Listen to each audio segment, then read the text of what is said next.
on the 4th of July. The Nats need a win against the Red Sox. Everybody's decked out in red, white, and blue. In fact, both teams' colors are the red, white, and blue. Welcome, Bob and FP.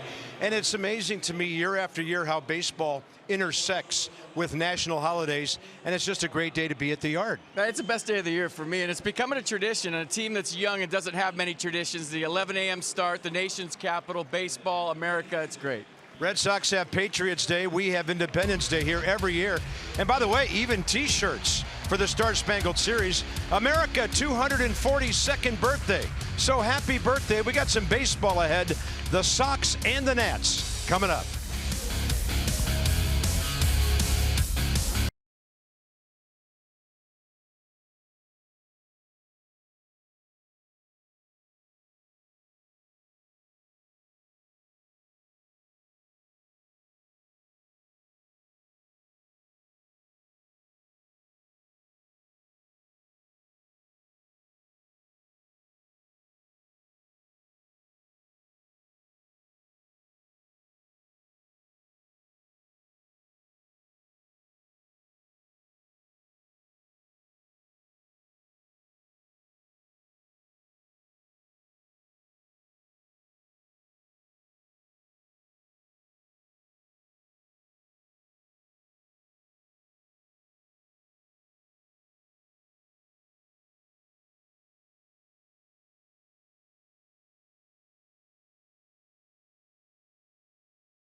By PNC Bank.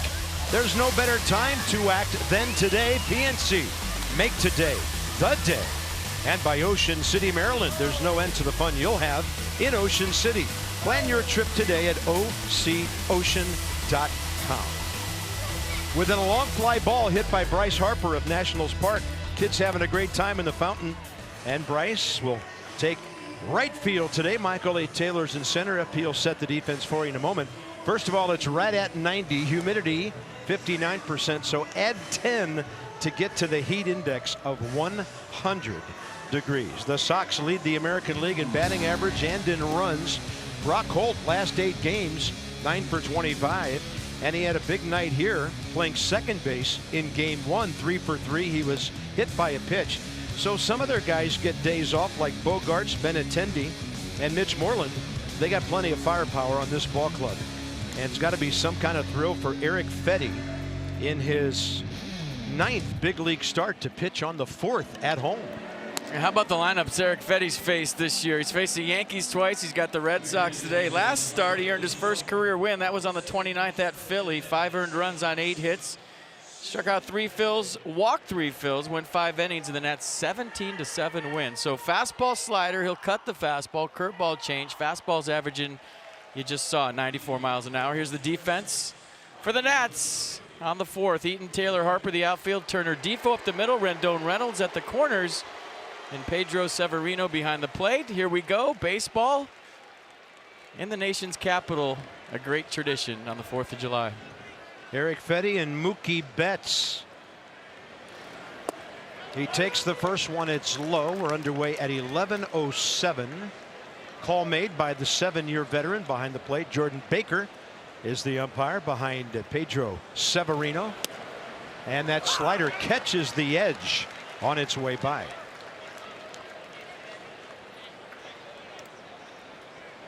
Mookie now leads the American League at hitting.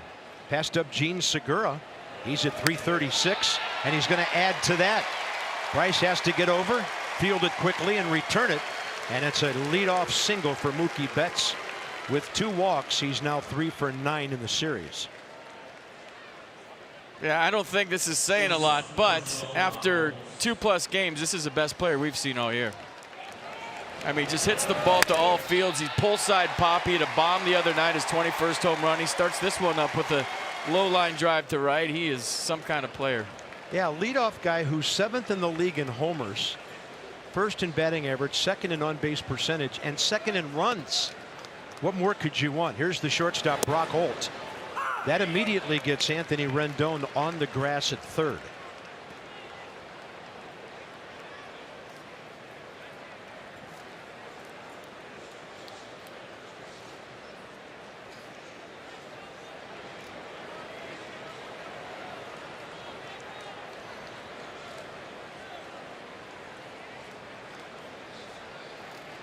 And a long look. Betts also 15 steals in 17 attempts.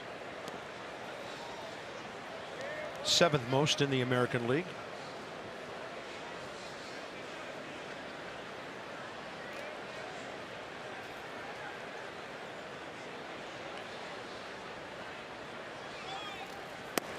And Eric Fetty misses inside. 1-1.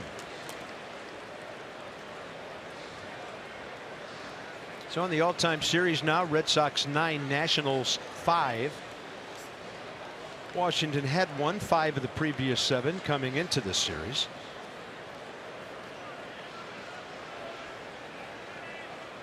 One. Ball 2.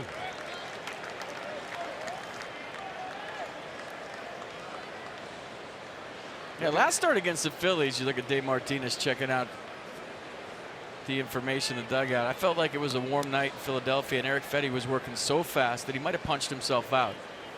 You know, you work that fast, you get the ball and go. He looked like he was huffing and puffing around the 5th inning, and that's when he started to give up some runs. Bouncer right side, cut off Reynolds. 3-6. No chance on the relay, but they get the lead runner for the first out. Smart play by Reynolds. He knew this wasn't a double play ball because it wasn't hit hard enough. So make sure the out at second. Take your time. Give a good feed to Trey Turner. Get the force out. You rush that, nobody's out. Good play. And now their number 3 man, JD Martinez, who's in left field today. He was their big bopper last night. They hit 3 homers, but his was the capper of the evening, and he drove in 4 runs, going 2 for 5.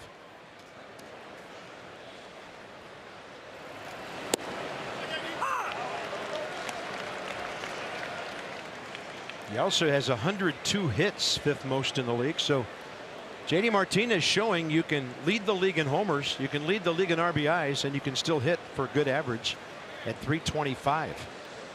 He's a legit Triple Crown threat. Shift on, everybody not playing first base. On the left side is second base, and Eric Fetty gets ahead 0-2.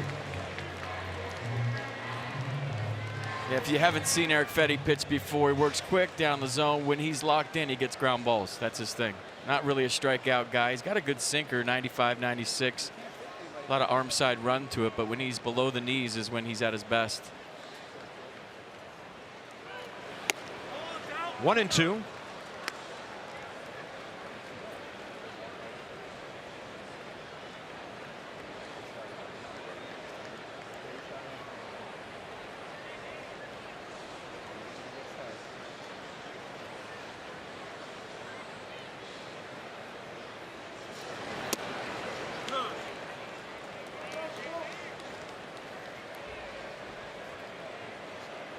Welcome back.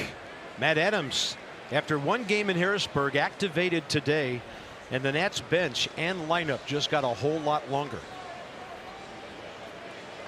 In fact, if the Nats were facing a righty today, he'd probably be in there. 2 balls, 2 strikes to Martinez. Not biting. 3-2. The Nats designated for assignment left-handed reliever Tim Collins. We wish Tim well. He appeared in 17 games for the Nats with a 2.77 ERA.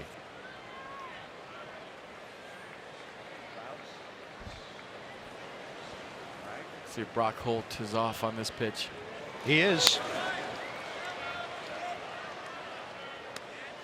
Yeah, we've seen a lot with Eric Fedde. He gets ahead in the count and then tries to make the perfect pitch. Obviously, against this lineup, you have to. And then all of a sudden, it's 3-2. So I think a work in progress of trusting your stuff and putting guys away quicker.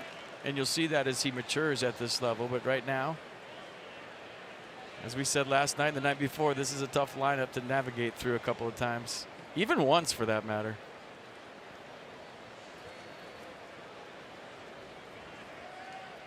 3-2. Runner goes again.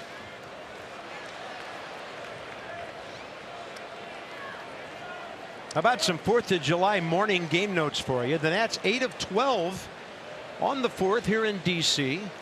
And going back to the Expo days, outstanding on this day. 51 homers hit by the franchise. And then Eduardo Rodriguez, their starter today, 9-3 with a pretty high ERA. And the Red Sox have given him run support. We'll worry about the left-hander in the bottom of this inning. Right now it's 3-2 again. 1 out. Brock Holt, after a long pause by Fedde, on the move. And he's getting a workout on a hot morning. Yeah, doing your sprints at 11 a.m., Brock. Nice. Do it again. Warm day. What is it? Right at 90 degrees.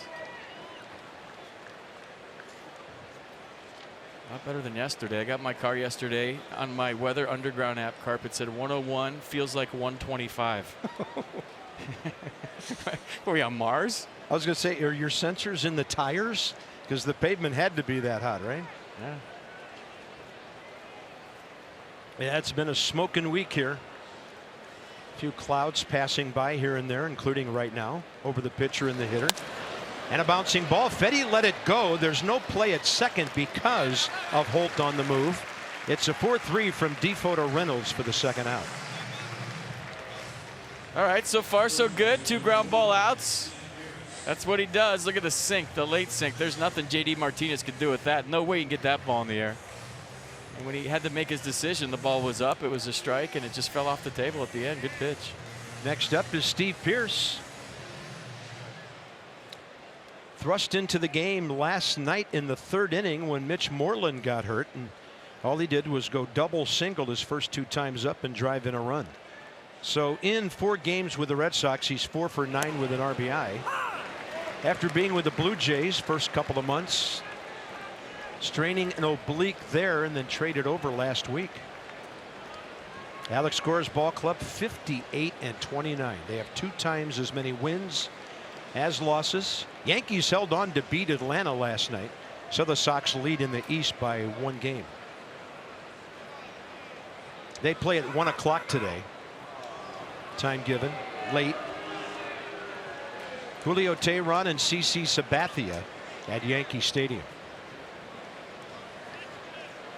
Phillies won last night. They're 2.5 back of the Braves, and the Nats are 7 back.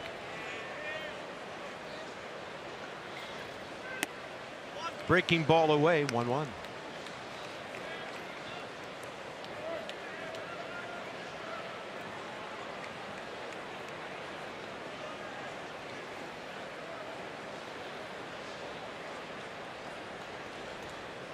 Outfield straight away. Infield slightly to pull. Over and low, 2-1.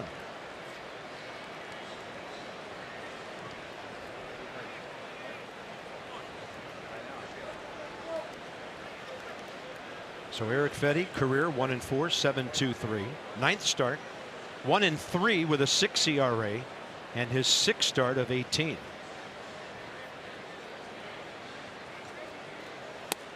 Good looking fastball. Yeah, when you've been scuffling as a team and you're playing uphill on a nightly basis, 2-0, 3-0, and you're fighting to come back, that gets so demanding. And even a run in the first here after losing the first 2 games where the Red Sox scored first is a big deal. So right now it's a little bit bigger than you'd think here in the first. 2-2 and a slow roller, Trey Turner. Fetty keeping the ball down, 3 ground ball outs. And the Nats will go to work against lefty Eduardo Rodriguez in a moment.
Throw, but he's got a good seat for this one.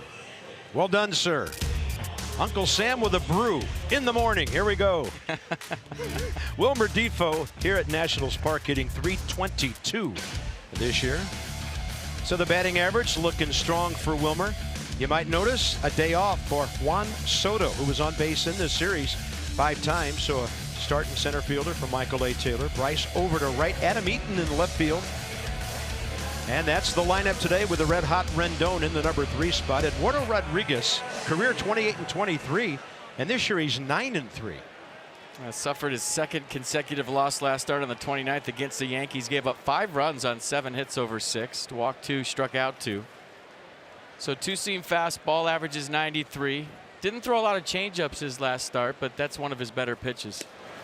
Swing and a miss. Eaton up there trying to ambush, and he's the only national that has faced Eduardo Rodriguez. 0 for 2 with a walk against him in the American League. Rafael Devers even with the bag over at third. Outfield slightly to the left. Eaton 2 for 4 with a walk in game 1 Monday night.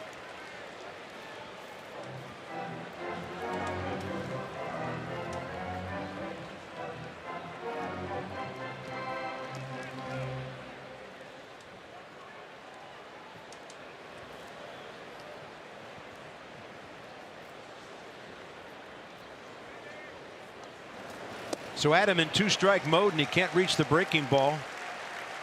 And for Rodriguez, his 95th strikeout. Sox D behind Rodriguez. Martinez, Bradley Jr. bats the outfield. Holt, Nunez up the middle. Devers, Pierce at the corners. And Christian Vasquez behind the plate. Yeah, they have 3 catchers. The other 2 switch hitters, former Nat Sandy Leon and Blake Swihart. Trey Turner in the series, 2 for 10. Infield hit first time up. Actually, that was Soto behind him. A flare to center first time up last night. Added a base hit in the 9th. And Trey over his last 14 games hitting .346.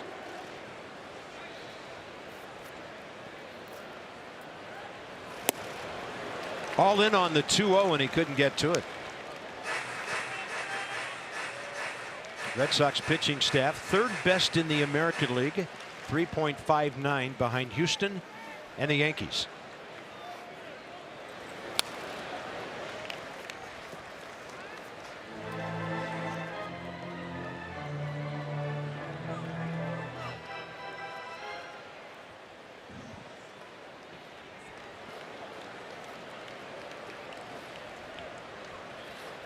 Extreme third base end to the pitching rubber for Rodriguez. And Trey Turner is going to take him right back up the middle. Almost a carbon copy of his leadoff hit in the first last night.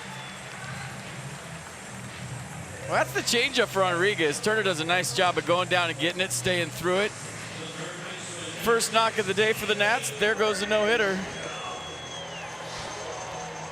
Felipe Alou used to say it every single game when the Expos got their first hit to everybody on the bench. It's the first thing you got to take care of every day is that first hit. Can't win without one. So there goes the no-hitter. Trey Turner with a nice piece. Anthony Rendon. Long home run here Monday. Base hit last night. 2 for 10 in the series.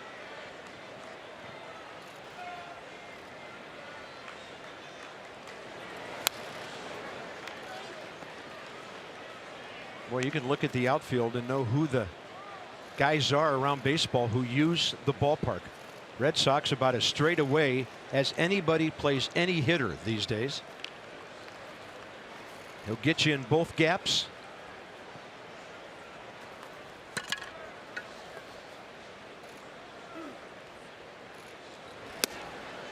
One. Is there a more comfortable looking stance in all of baseball than Anthony Rendon's?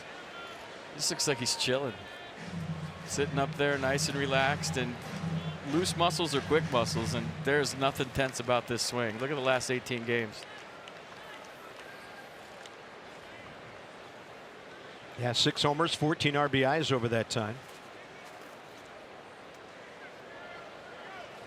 And a 1-1, and he pops it up right side. That's Eduardo Nunez. Time of the day, and we see this on the 11 o'clock game when the sun is coming in right behind home plate. It's cool, though. I mean, for a young team that doesn't have a lot of tradition, the fact that Major League Baseball grants the Nats an 11 a.m. game and a home game every year, I think is cool, and it's becoming their thing, their tradition. There's Bryce. Fans love it. We look forward to it. Here we go. Bryce has a couple of hits, a walk in this series, including a monster home run. Top of the second deck here on Monday.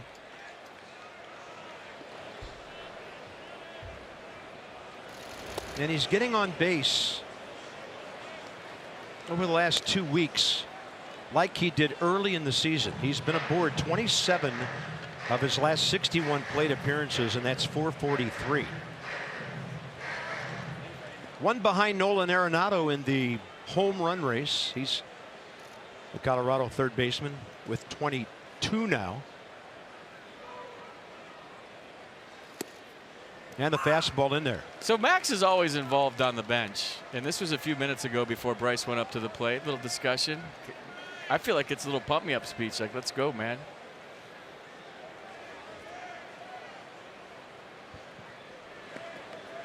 It's good stuff. He's always involved. He's always positive. He's always pumping up his teammates.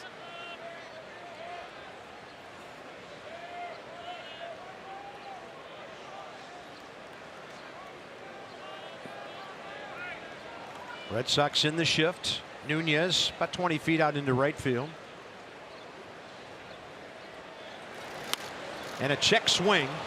One hopper to Devers. And he gets Harper by a step to end the bottom of the first. Each team with a base hit and a runner stranded on the fourth.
for a start today for Eric Fetty.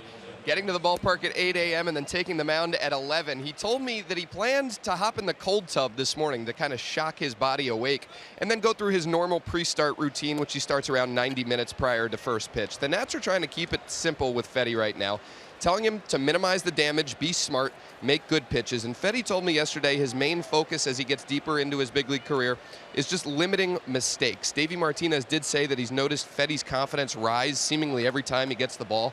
And now, guys, with that first big league win finally under his belt, they're hoping he can just kind of get the ball, go, and continue to pile up those victories. Well, Dan, that's the last game the Nats won. First pitch swinging, top of the second, Rafael Devers.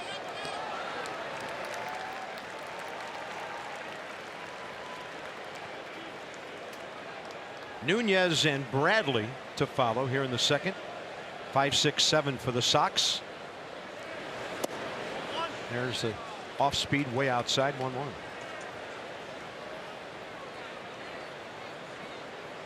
He's got a good tempo going today. It's not too fast. See how he's kind of slowing things down a little bit?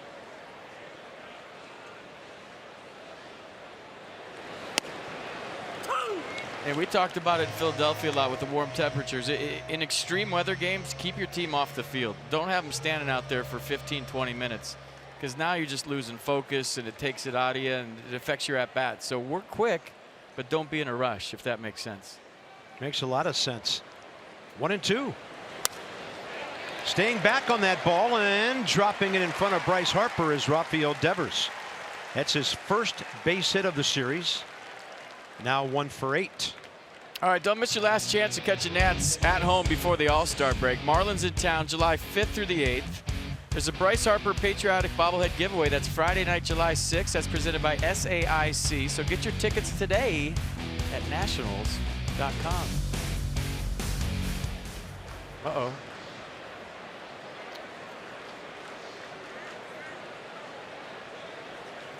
Paul Lessard, Derek Lilliquist, Pedro Severino, Davey Martinez, Jordan Baker, the home plate umpire.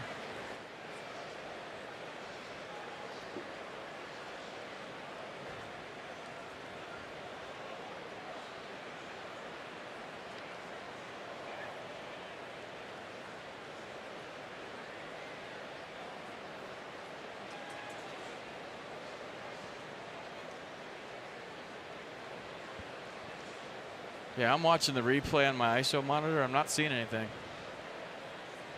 I'll show it to you in a second. Stay with this for a minute. He doesn't grab anything. He doesn't pull up. I don't know if there's a cramp or something that I missed.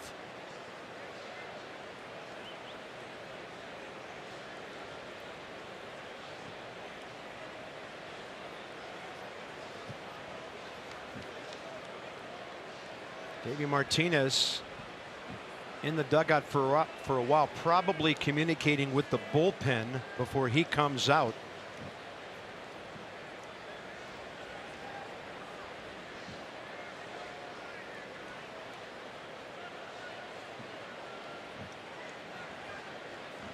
I don't think they'll take a chance if there's anything. I mean, probably their best pitching prospect. And if he felt a tweak or anything, they're going to shut that down. No chances. Call's been made. Yeah, in the conference there, I didn't see anything that would indicate that he's looking the trainer in the eye and saying, I'm good to go, I'm fine. Yeah. This just kind of went on for a while, and Eric Fetty kind of talking into his glove. Matt Grace is the Nats long man. He threw 19 pitches in the 9th inning last night. All right, here's the last pitch. I just looked at this about 5 times and did not see a thing. Other than the pitch was 81. So he doesn't throw too many pitches 81, if any.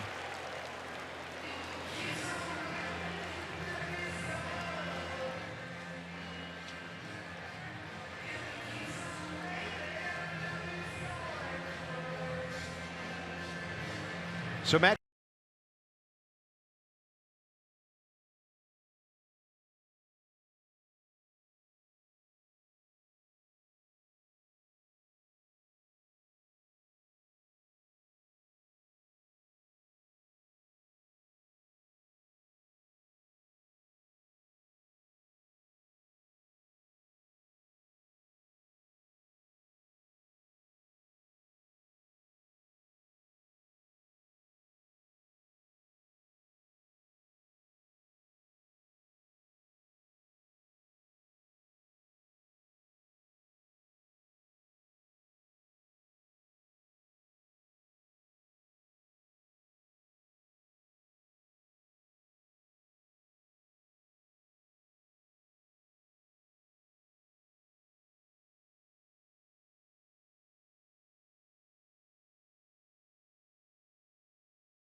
Fetty done after 25 pitches.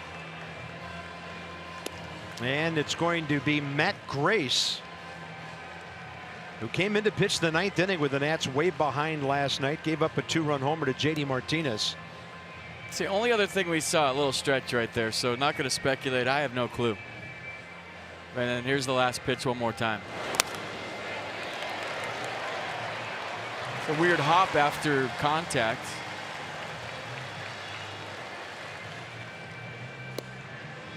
And we won't know till after the game. The Nats don't disclose injuries during the game. Might be an oblique, but who knows? All right, it's a bullpen day now. Dan, what's the latest? Because they're one pitcher short today from last night. Well, Bob, they're a couple pitchers short from where they were just a couple days ago. The Nationals did have a 9-man bullpen as early as this last road trip. They went down to 8 to activate Jeremy Hellickson, and now, as you guys mentioned earlier on, Tim Collins designated for assignment today. So down to 7 relievers, and Davey was saying before the game that he was hoping for 5-6 innings out of Eric Fetty to rest this bullpen, which has been pretty well worked over the last handful of days. Now they're going to need to get 8 innings from what is now just a 7-man pen. Yeah, Sammy Solis sent down on that first move, and now Tim Collins DFA'd. So here's Matt Grace for the first time against Eduardo Nunez. Nunez batted 7th last night.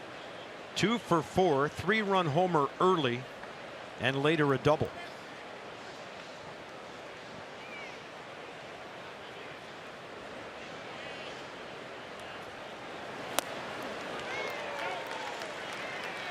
Yeah, Matt Grace, sinker, slider change. Sinkers in the low 90s, sliders in the low 80s. It's a ground ball pitcher.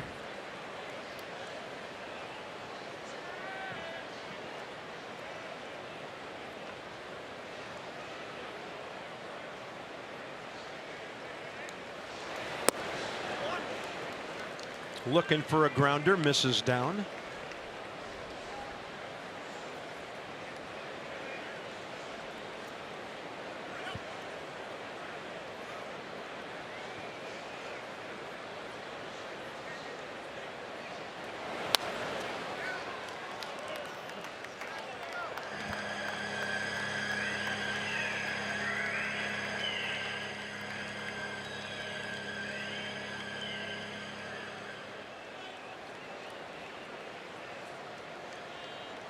Chip Hale giving the signs of Pedro Severino, whether you're going to throw over, pitch out.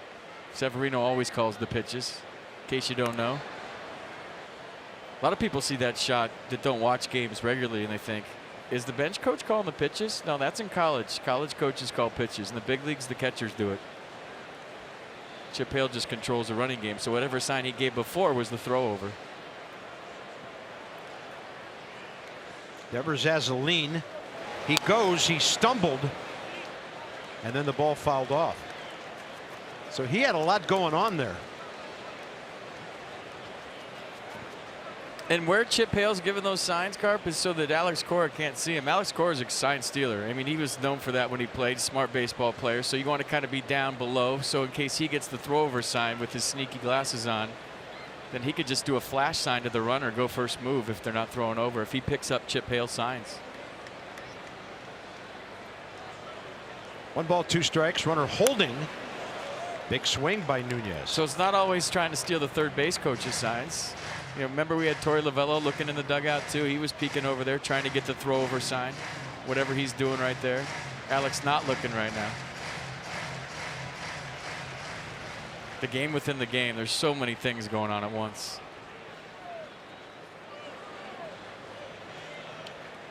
One ball, 2 strikes. 5 out of 6, the Devers running numbers.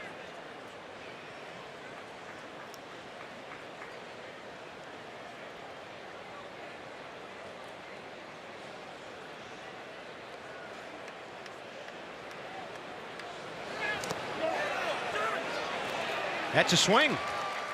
On the appeal, Jeremy Rehak, rookie umpire at first, confirming the first out. Yeah, it looked like a slider in the dirt. It went far enough. So nice job. You don't know you're pitching today. Get ambushed, come out of the bullpen, strike out the first guy you face.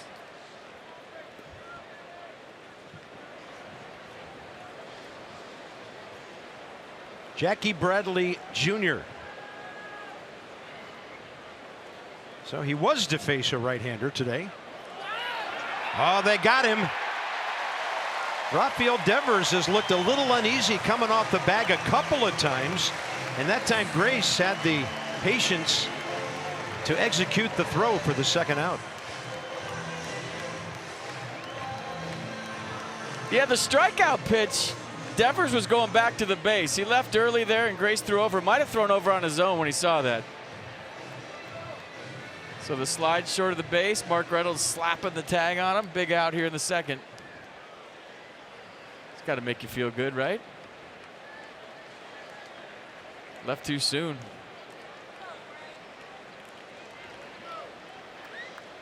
So with a left-handed batter in there, Reynolds backs way up on the right side. Jackie Bradley Jr., great speed, and Rendon stays home shallow at third. Base is empty now, 2 outs.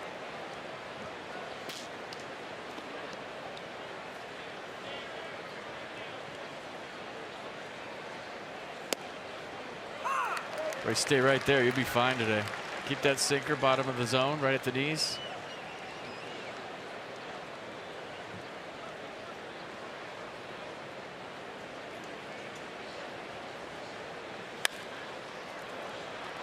Wilmer Defoe. Ground ball outs from Fetty and now Grace keep on coming. And we go bottom 2 with Reynolds, Taylor, Defoe straight ahead.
All the military members out there. We would not have this great day in our nation's history without you. Well said, Matt. Thank you, gentlemen, for your service. Happy Independence Day to everybody out there as we go to the bottom of the second inning, no score. All right, Nats fans, buckle up for this one. Ignite your catitude on Catterday, July 7th. Nats face the Marlins. You can't bring your cat to the ballpark, but you get a cool t-shirt that benefits the Humane Rescue Alliance with the purchase of this special ticket. Visit nationals.com. You know, I think it'd be cool, like Pups in the Park, how they walk the dogs around the warning track, that if everybody could bring their cats and they walk their cats around the warning track. Got to be a tie-in somewhere in there between cats and composition of warning track. Yeah, they might think it's a litter box. Strike one, bottom of the second. Mark Reynolds leads off for the Nats. Wouldn't go so well, probably. Mark, a couple of hits, an RBI, and a walk in the series so far. Eduardo Rodriguez, first inning, 14 pitches, 10 strikes.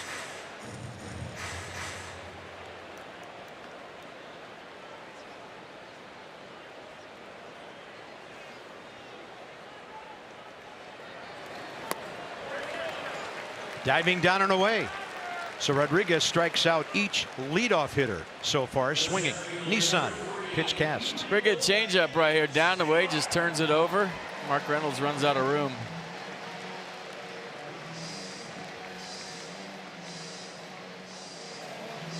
Lefties have baffled the Nats this year for whatever reason.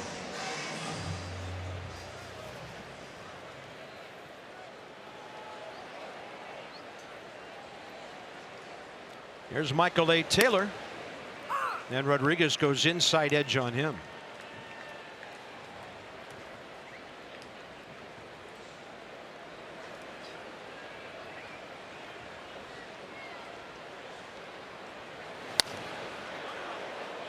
Look out, folks. That one right by the end of the screen into the lower bowl right side.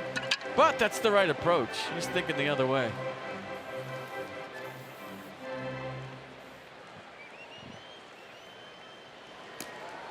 Couple of hits in this series, and Michael A. 371 now over the last month. Not biting on the 0-2 fastball up.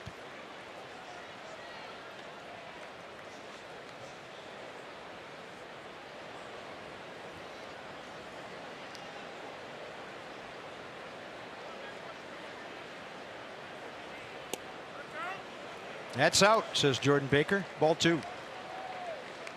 I always thought unless you had like a mid-90s fastball as a lefty to stand me up, maybe cut it in, that you could just lean out over the plate and think about driving the ball hard to right field. And everything so far has been away. There's another strikeout. 3 of his 5 outs with swinging Ks. All right, the 2018 Camping World MLB All-Star Game is open. The ballot is, and it's exclusively online. Make sure your favorite Nats are represented on this year's squad. Go to nationals.com/vote. All-Star Game July 17th, live on Fox. That's sponsored by MasterCard. Wilmer Defoe.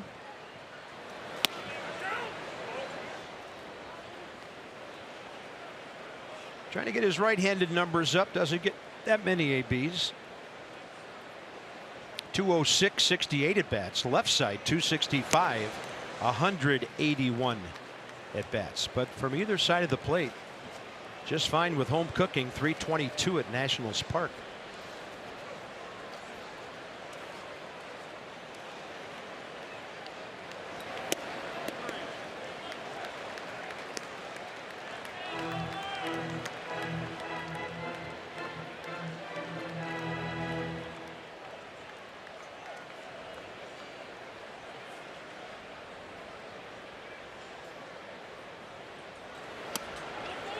Ball 4, 4-pitch walk.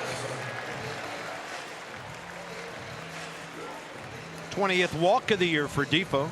And Severino next. How about Pedro Severino checking in with his first tater last night? Straightaway center field, 400 plus. Onto the turf. Rolled into the hole. Free game of miniature golf and your first home run. You know, I was just looking at the batter's eye a moment ago and thinking about day games here in the early years of this ballpark. Remember, it was a much lighter green, almost a lime green out there. And the Nats several years ago darkened that turf out there, and that has to help the hitters a bit during these day games. Take a wild guess who got that changed. Wild guess. Initials J-Dub? Yeah. I think. Pretty sure.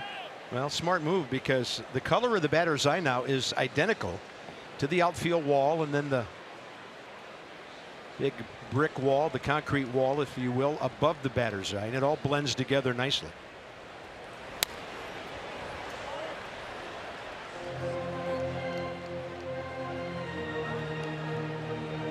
Fell down after that swing.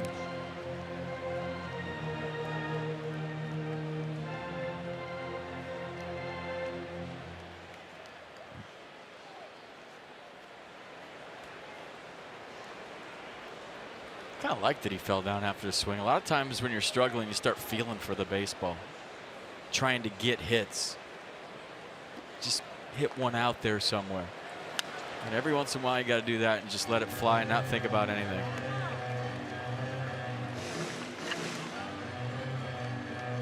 There's Matt Grace, who's next. Hunting his first major league hit. Severino determines in which inning he bats.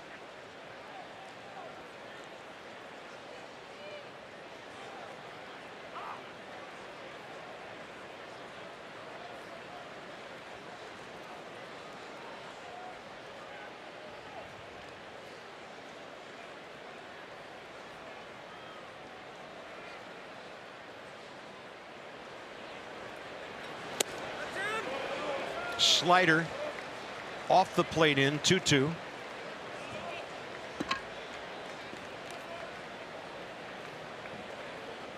Eduardo Rodriguez career 82nd start today. He's 28 and 23. He's had tremendous run support all year. 2-2. And a tapper. He'll reach out in spirit with his glove, and that's it for the Nationals. Bottom of the second. A Turner hit, a Defoe walk, 2 stranded. No score.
Myself the luckiest man on the face of the earth.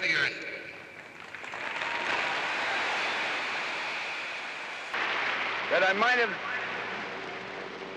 been given a bad break, but I've got an awful lot to live for. Thank you.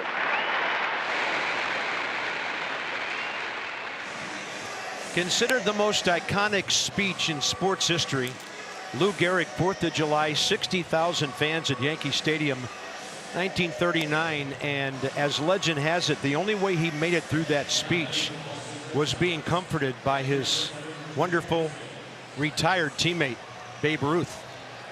Lou Gehrig had to retire because of ALS, a debilitating disease later named after Lou Gehrig, and just one of the greatest of all time. He was the Iron Horse, as they called him, and he was the ultimate Iron Man until Cal Ripken surpassed him.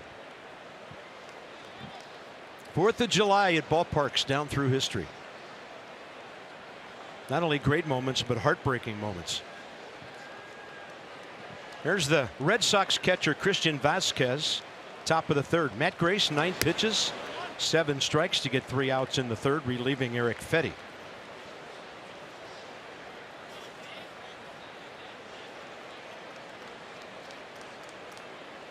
Probably the #1 4th of July moment in baseball history. And the other team that day, the Washington Senators. Dave Righetti threw a no-hitter in 1983 against these Red Sox on the 4th of July.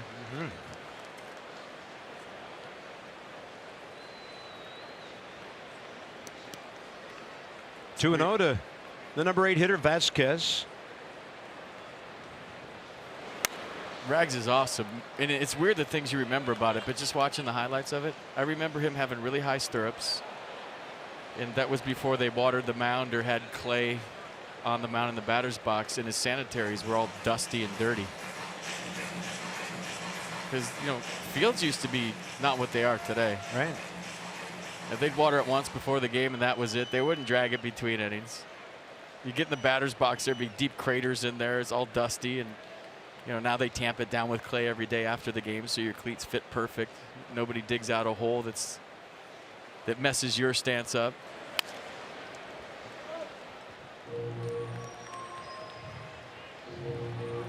You actually had to move your feet on ground balls because there was bad hops. Footwork on the infield.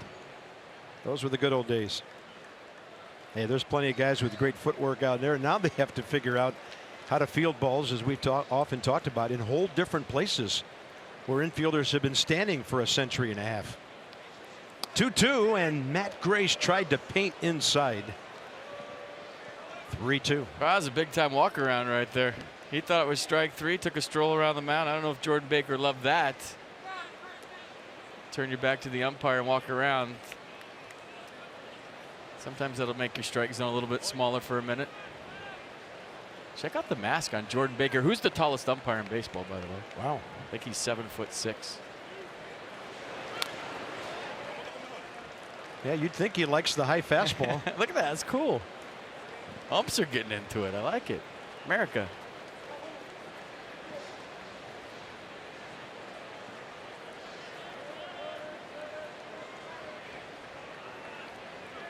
Jordan Baker is 6'7",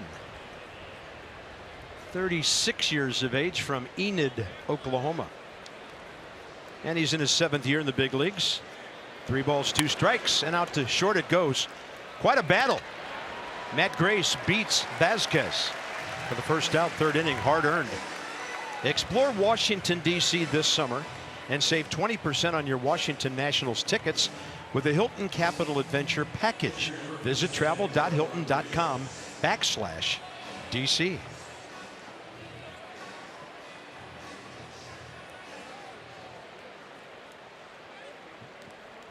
Here's Eduardo Rodriguez.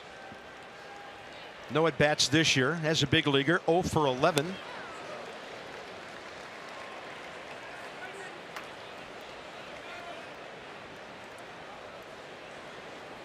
Red Sox pitchers have 2 hits in this series. Tanner Roark had an RBI hit for the Nats last night.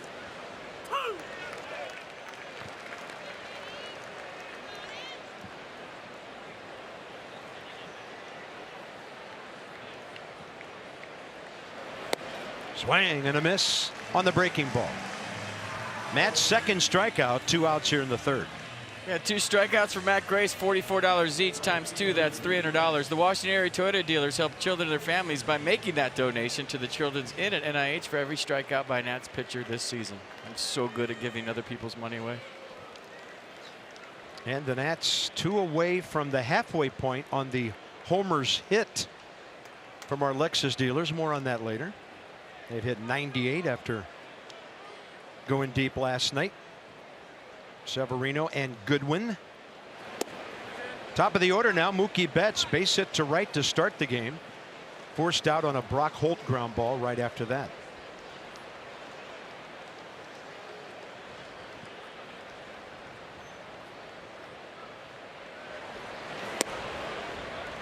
One. Day like today, after a night game, Carp, I bet you a lot of players didn't even hit in the cage today. This is a show and go game. We talked about how the Cubs do American Legion Week, where they just show up and play. That's what today is. Here comes Anthony Rendon for the 2-hopper. So smooth, right on target to Reynolds. And a good inning by Matt Grace. He'll bat with Eaton and Turner to follow.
Happy 4th of July, and thank you so much for your service. Thank you, Ryan, providing us many great moments over the years. University of Maryland, University College, Nationals moment in history, July 4th. It was a Tuesday in '06, and Joe Borowski with a low slider. Ryan Zimmerman took it out to left. The Nats were down by 1 at that time. It was a 3-run walk-off homer against the Marlins. Ryan Zimmerman's 12th big league home run. And on the 4th of July, he had 56 RBIs. He would go over 100 that first full season. Show that all the time, and I just love the Bat Boys in the middle of the mosh pit at home. It's awesome. Miss Ryan, man. This team misses Ryan big time. Absolutely. Line drive. Matt Grace hit the daylights out of it, and Rafael Devers made a backhand stab. So Matt Grace now, as a big league hitter, a hard luck 0 for 6. That was his first debut this year. So July 4th, most home runs of active players. Albert Pujols hit his 300th on the 4th. Cabrera's in there, Beltre, names you would expect, and Mark Reynolds has come up big 3 times, 4 others as well. But remember Father's Day of '06, the walk-off against the Yankees. Then Ryan did that to the Marlins, and the legend was in full gear. Mr. Walk-Off. Here's Adam Eaton, struck out to lead off the bottom of the first.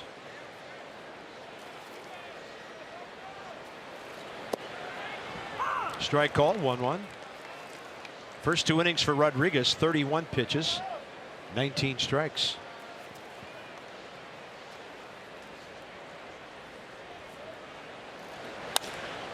And a ball high in the air to right center. To the track it goes, still carrying, and right up against the scoreboard, Jackie Bradley Jr. for the second out. Ball is carrying today. So some Fios by Verizon Exmo. Just missed it. Didn't have the sound, but you were wondering because it's so hot out if that's going to carry. Plenty of room up against the out-of-town scoreboard. Listen.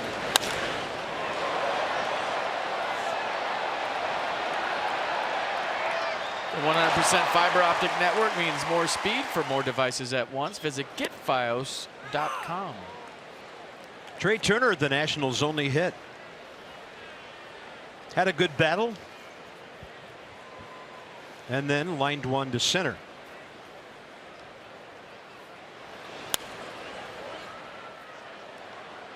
Trey Turner has 93 hits now, 8th most in the National League.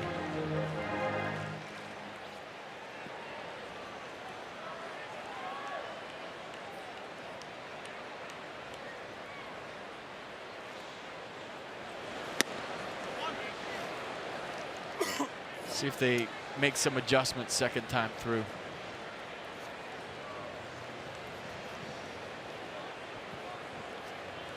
I've only seen a handful of fastballs to the inner half to right-handers. There comes one. Slider.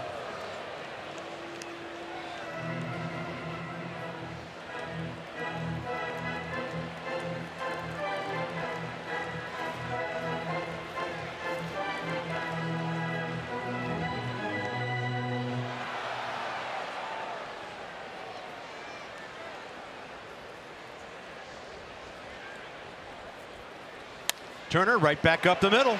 He's making a living there. 3rd consecutive hit. Straight away. He's aboard with 2 outs for Anthony Rendon. Yeah, fastball down the middle, right back up the middle. Look, there's a hit on the ground. People say it's impossible nowadays. It isn't. Not if you hit it hard. Just thinking of Vin Scully sitting at home today saying the impossible has happened. A hit on the ground. That was his fantastic line after the Kirk Gibson homer against Dennis Eckersley in the World Series.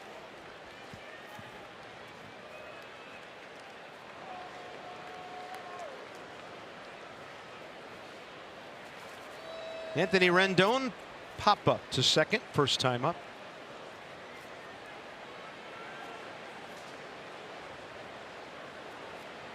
See if Trey gets a read here.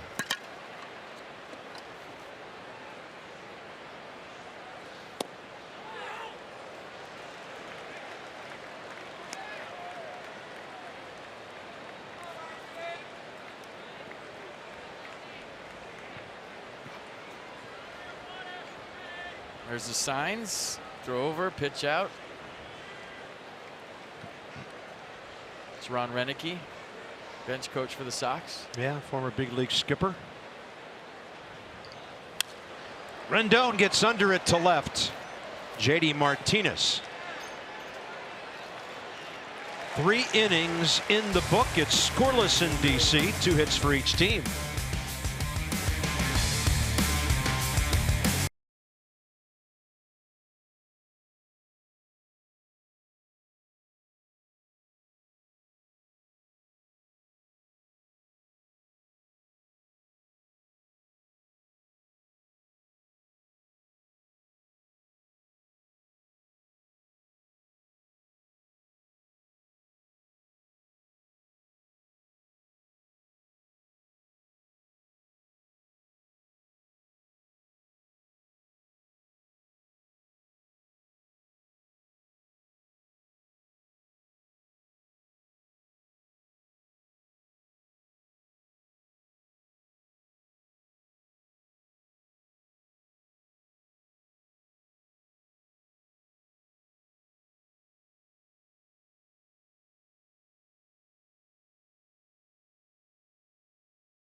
The all-wheel drive RAV4.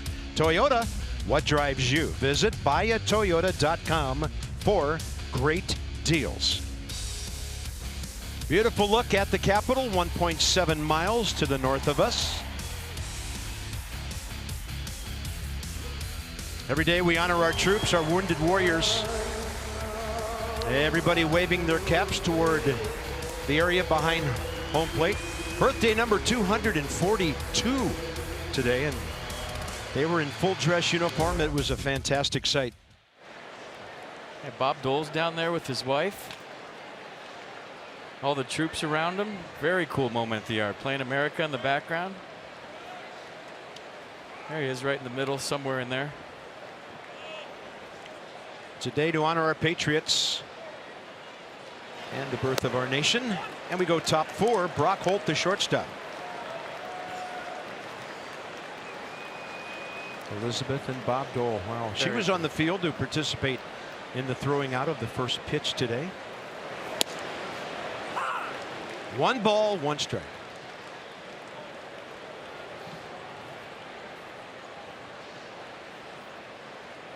Matt Grace doing a nice job so far. A couple of strikeouts, 3 ground ball outs, keeping it down.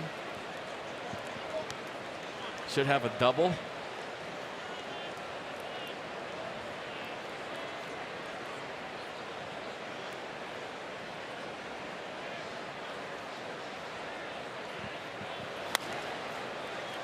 And to the right side, Wilmer Defoe.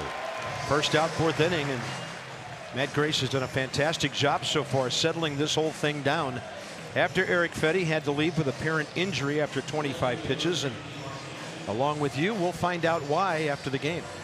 All right, Nats and Harris Teeter are teaming up to present the kids batting helmet giveaway. That's Sunday, July 22nd. So next time the Nats come home, the first 10,000 kids ages 12 and under get a cool Nats batting helmet on their way to the Nats Braves game, 1:35. That'll be a big series. For tickets, visit nationals.com and get your official wiffle ball helmet.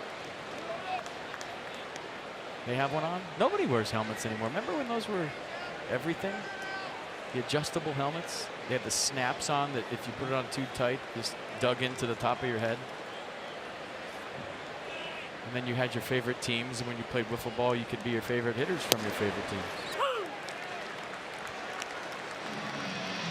And that favorite player would often hit the ball into the neighbor's pool, and that was okay. That was before video games, when we actually went outside. When you went outside and played.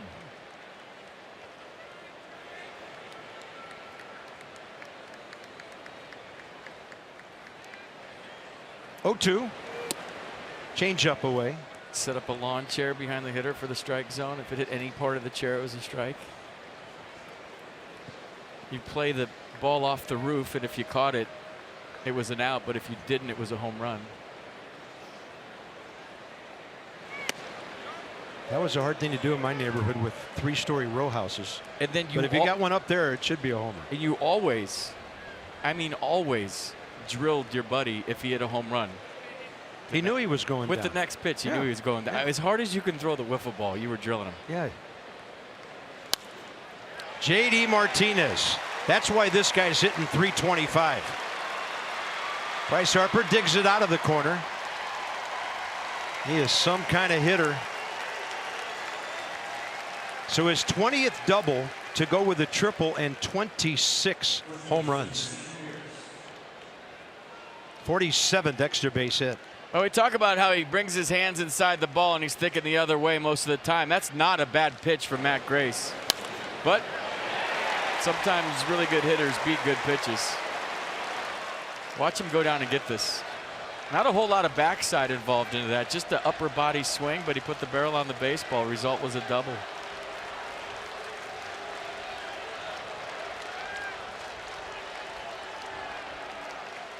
So the Red Sox fans start to make some noise.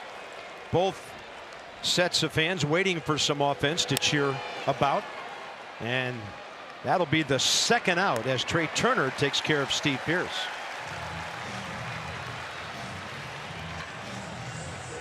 Another ground ball out for Matt Grace. Watch this, Carp. Trey Turner didn't jump.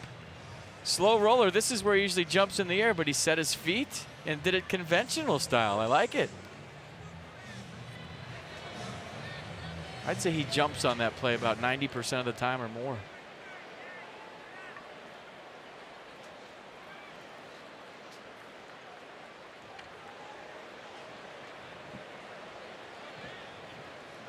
Devers a base hit. And that was pulled through the right side on the last pitch Eric Fetty threw, leading off the second.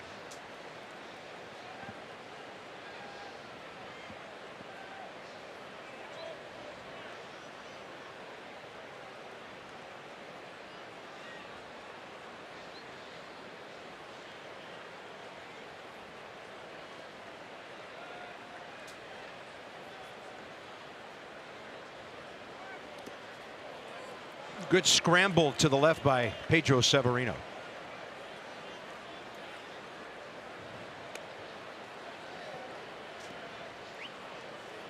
Well, 2 outs, you think, well, that's not that big a deal if J.D. Martinez got to third. It is. You have a chance to throw him out. He's not the greatest runner in the world, so with 2 outs, you keep him at second, you got a chance.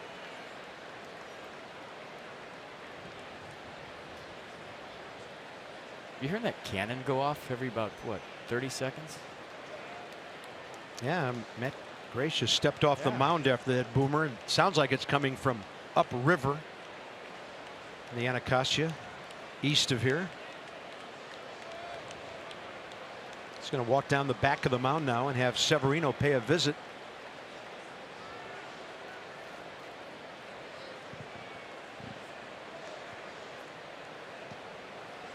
Changing the signs up.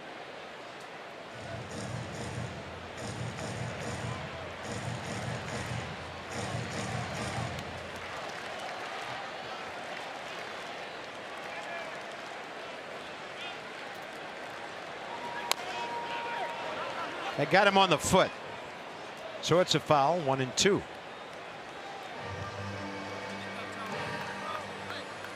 I'll tell you what, Matt Grace looks like he's out there playing with house money, right? Didn't expect to pitch today. Eric Fetty goes down, we don't know what. And he seems free and easy, relaxed, like, hey, I'm not supposed to be in this one. I'm just going to have fun. You just tell by the body language. He's super relaxed out there and looks super confident. 5 ground outs, 2 strikeouts. Yeah. Eric Fetty had 3 ground ball outs.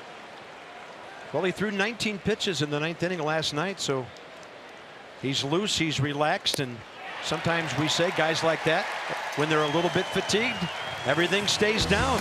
He gets his 3rd strikeout as well. Matt Grace, dealer.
For first pitch, has gone up a couple of clicks. Since then, 0-3-0 Sox, 0-2-0 Nats. Harper, Reynolds, and Taylor. 15 minutes could save you 15% or more on car insurance. So they're going to come home in order today. President number 1, George, followed by Ted, followed by Abe, followed by Teddy. Visit geico.com, see how much you could save.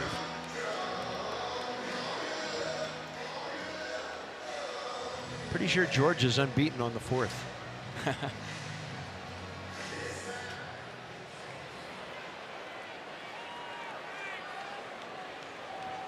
Harper, ground ball on a check swing. One hopper to 3rd first time. Red Sox shift on.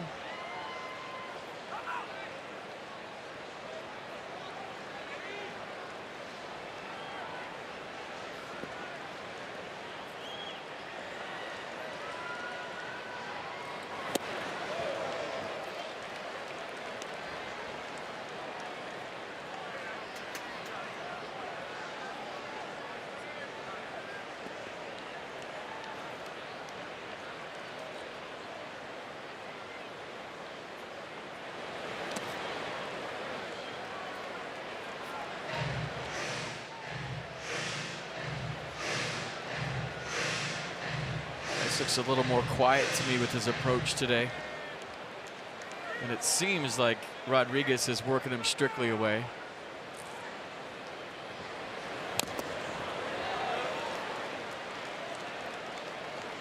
One ball, 2 strikes.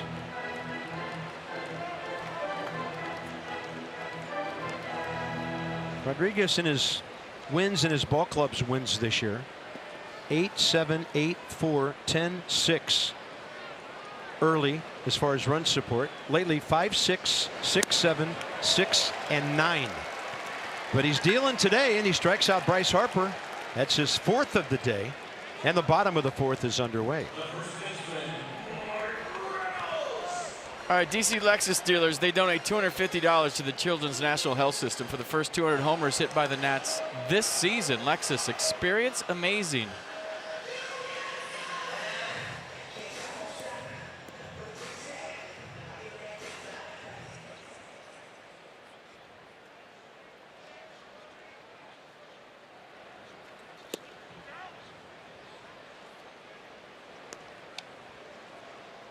Mark Reynolds swing and a miss first time up on a changeup away.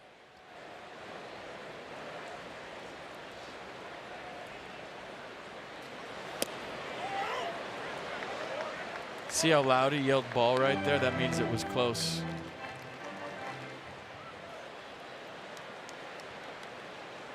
A loud ball call from an umpire tells you he was thinking about calling it a strike.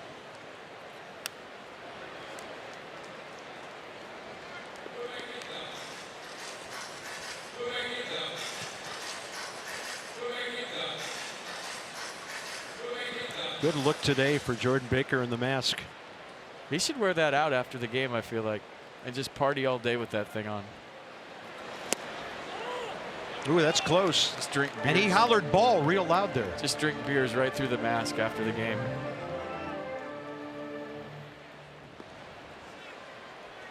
Good frame, almost got the call. And Mercedes-Benz tracking that one. And here's a 3-1 to a power hitter. And Reynolds fouling it off. As a matter of fact, if he doesn't want to wear that mask, I will. Well, you'll have to talk to him. It's getaway day for them, too. I'll watch the fireworks through that mask today. Probably not. And I know who would get the picture of you doing that. You would send that right to Ed Montague. Yes. Out in California. I would. I was an umpire for Halloween one year, and Ed gave me all of his gear. 3-2. Swing and a miss. Next up, Michael A. Taylor. Cricket smile at the ballpark today. Love to see our servicemen and women, moms and their little ladies, dads and their little gals, everybody having a great time at the yard today. So we're smiling on the 4th of July. Everybody loves a birthday, right? I think besides opening day, it's the best day at the ballpark. Michael A. Taylor struck out for the second out, second inning. And right now, second time around the batting order, Eduardo Rodriguez featuring some swing and miss stuff. Fastball up, it's 1-1. He's 9-3 with a 4.11 ERA. Came in with an opponent's batting average of .249.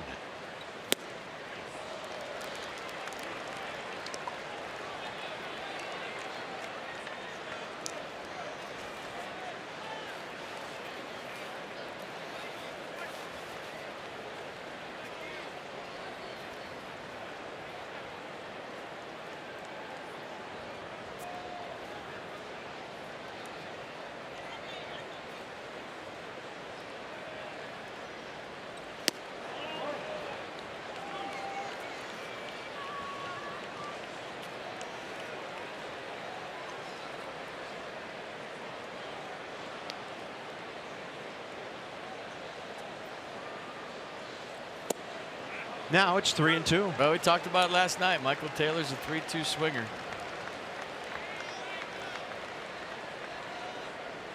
Couple at bats last night. He swung 3-2, and I would say it's over 90% of the time.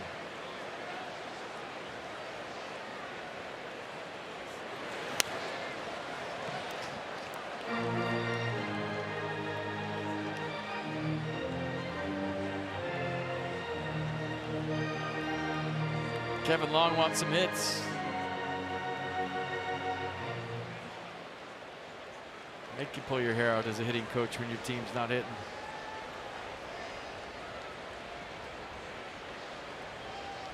Three-two again. Target up.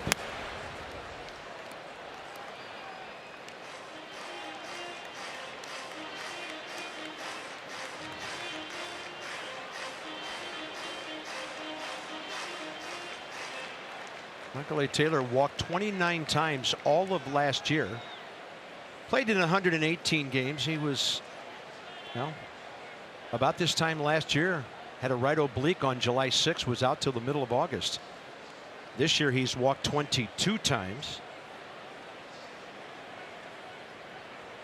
But if it's close, he's hacking and he stays alive. Well, a lot of hitters have the mentality that he has to throw a strike here. He doesn't want to walk me, so they're aggressive in a 3-2 count. And Michael A. Taylor, I'm telling you, it might be higher than 90% on his 3-2 swings.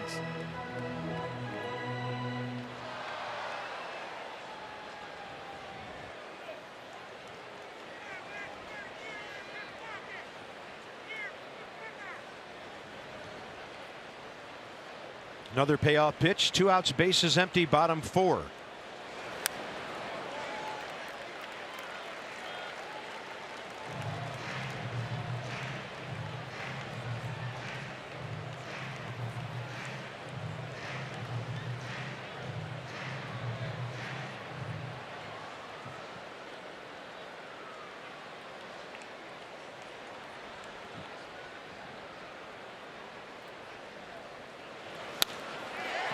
Ball is trying to get down, but it won't for the charging Mookie Betts, who grabs it.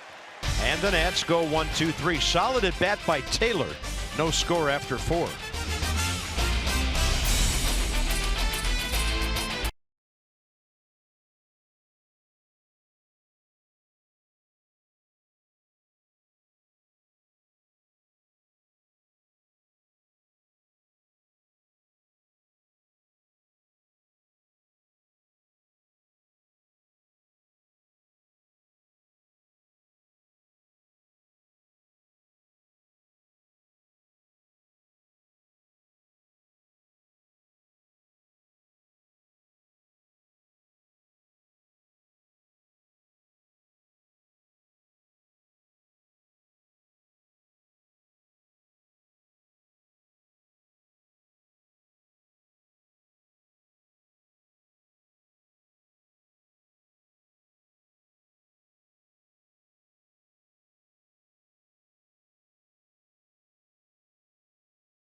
Independence Day, brought to you by DynCorp International. We serve today for a better tomorrow. And by Navy Federal Credit Union, proudly serving the armed forces, veterans and their families for over 80 years. Federally insured by NCUA. So here on Masson, we air today's game in celebration of Independence Day.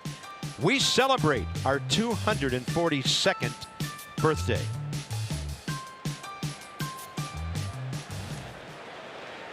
Eduardo Nunez, top of the 5th. Did he check? He did. Ball 1.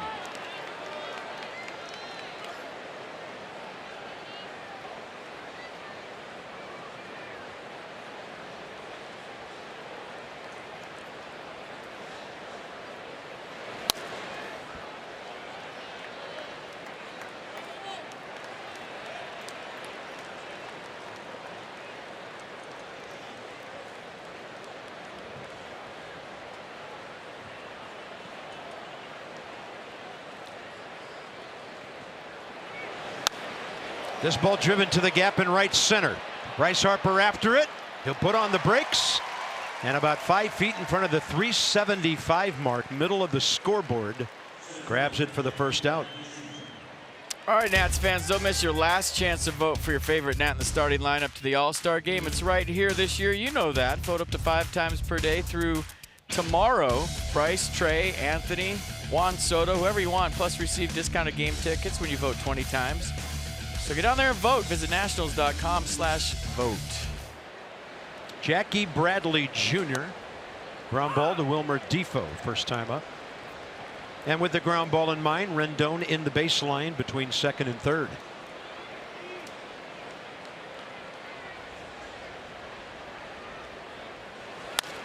Another one to Defoe. That one had some top spin and some hop on it. 2 down. Matt Grace continues to impress. Due to bat third in the 5th. He faces their number 8 hitter, Christian Vazquez. 6 ground ball outs, 3 strikeouts.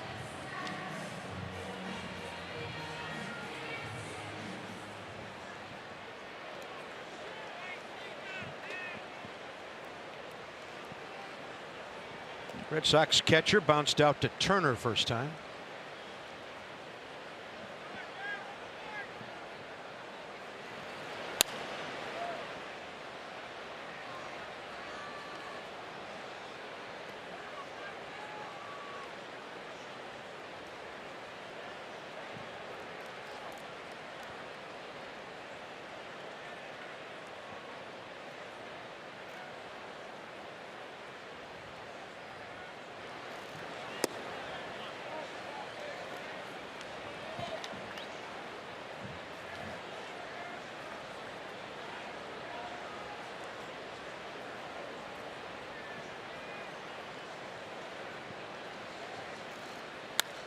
jammed him with a 1-1 fastball. Christian Vasquez had Tommy John surgery 3 years ago. Didn't play a whole lot in 16, recovering from that. Last year they got 99 games out of him and he hit .290. 27 years old, from Puerto Rico. Red Sox a 9th round pick exactly 10 years ago.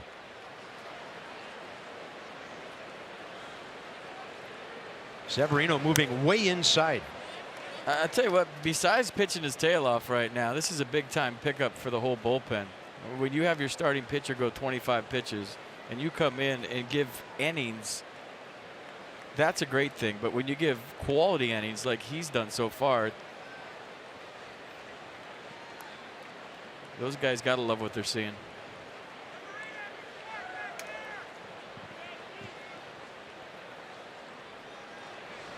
Swing and a miss. And for Grace, it's now 4 full innings with 1 hit, 4 strikeouts, and the aforementioned half a dozen ground balls.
It's interesting. Every year about this time, Jonathan Lucroy's name keeps coming up.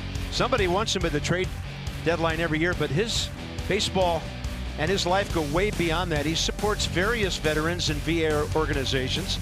Won the Bob Feller Award 3 years ago, 2-time All-Star. He's going to be at 100 home runs soon. Right now, he's with the Oakland Athletics. And Lucroy is a guy that everybody seems to want around July 31st every year.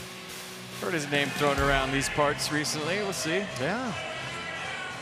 Well, here come the Nats in the bottom of the 5th. Wilmer Defoe, Pedro Severino. There is activity in the bullpen, so Matt Grace could be done after 4 brilliant innings. Wilmer walked his first time up. Ball 1. Well, Wilmer's been a spark plug all year. The Nats need a spark right here, right now.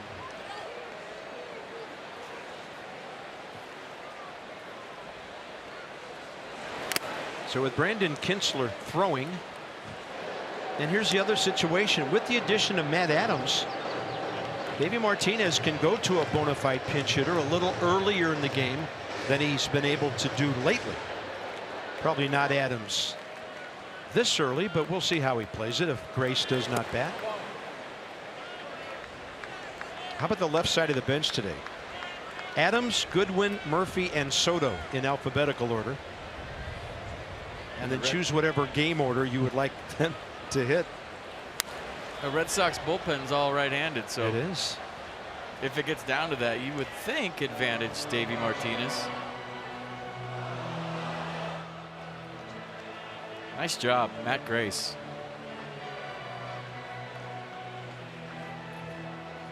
.46 pitches, 33 strikes.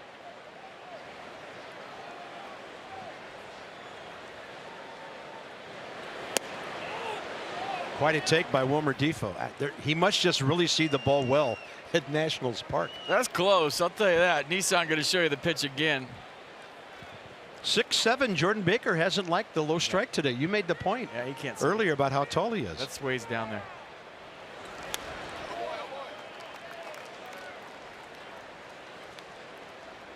Back in the day when the American League umpires used to use the big pillow, the outside protector, they couldn't see the low pitch either. The American League was known as a high strike league.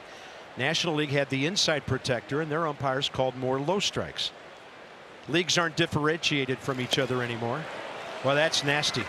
3-2, 89 down. Strikeout number 6 for Rodriguez. Yeah, there's not a lot of difference in Rodriguez's speeds. His fastball average is 93, slider 84, cutter 89, changeup 88. Generally speaking, as a hitter, when you're all around the same velocities, there's nothing throttling me back and forth. So you can sit on a certain velocity, and it's all you have to really do is pick a location when a guy's got this many pitches, but they're all kind of the same speed. Trying to beat one out, the Nats catcher. Severino safe, ball gets away. He's going to have to hustle to second, head first. Safe there as well. Little small ball from the number 8 spot. I like it. Trying to fire your ball club up. You're not getting many hits, so he squared around early. Probably wanted it more to the line, but it didn't matter. He was hustling down the line. You saw Devers coming in, going toward his dugout, threw across his body, and Pedro hesitated before he went to second base, and I was wondering if that would cost him. Watch, he crosses here, he sees the throw, he looks at it, stops, then goes, oh. Hustling into second base, so that got the crowd going, maybe the first base dugout going, and here comes Brian Goodwin, who's been swinging a hot bat lately. Brian Goodwin played right field in the 8th inning last night, and in the bottom of the 9th hit a leadoff homer. So 2 homers in the last several days for Brian Goodwin.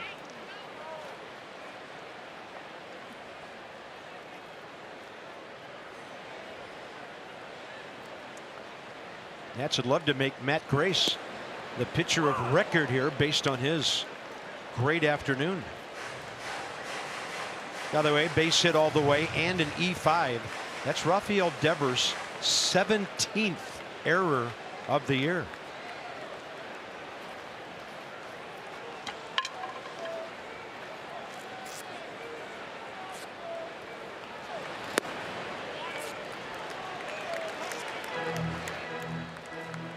Go figure. Hey.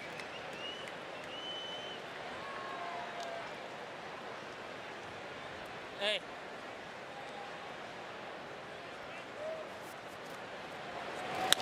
1-1, and Goodwin drills another one, but it's right at Jackie Bradley Jr. 2 outs. Swinging it well. Yeah, piecing it together too with no starts. 1 at bat a day, and he seems to put barrel on the baseball every single time. Good at bat.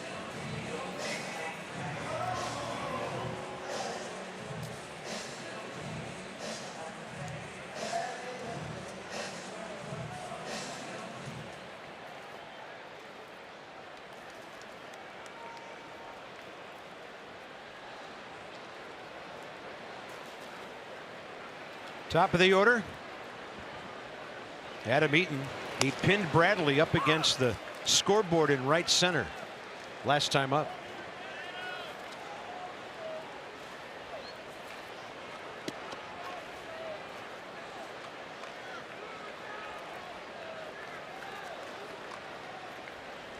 We got a lot of room in that 5.5 hole right now, and that's where he hits a lot of balls against left-handers. Severino back, and that ball bounced to Brock Holt.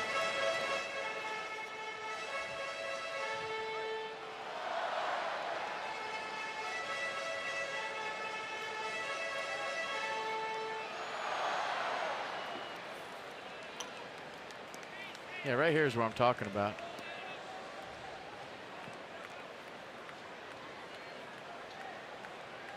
Holt's up the middle. There's a big hole over there.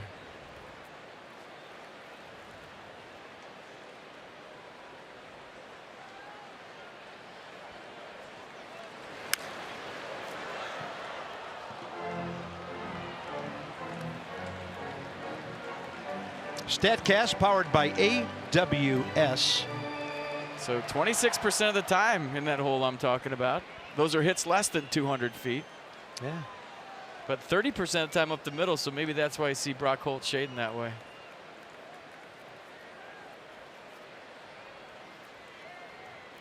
I think we should get foul balls in there and just make it a total circle.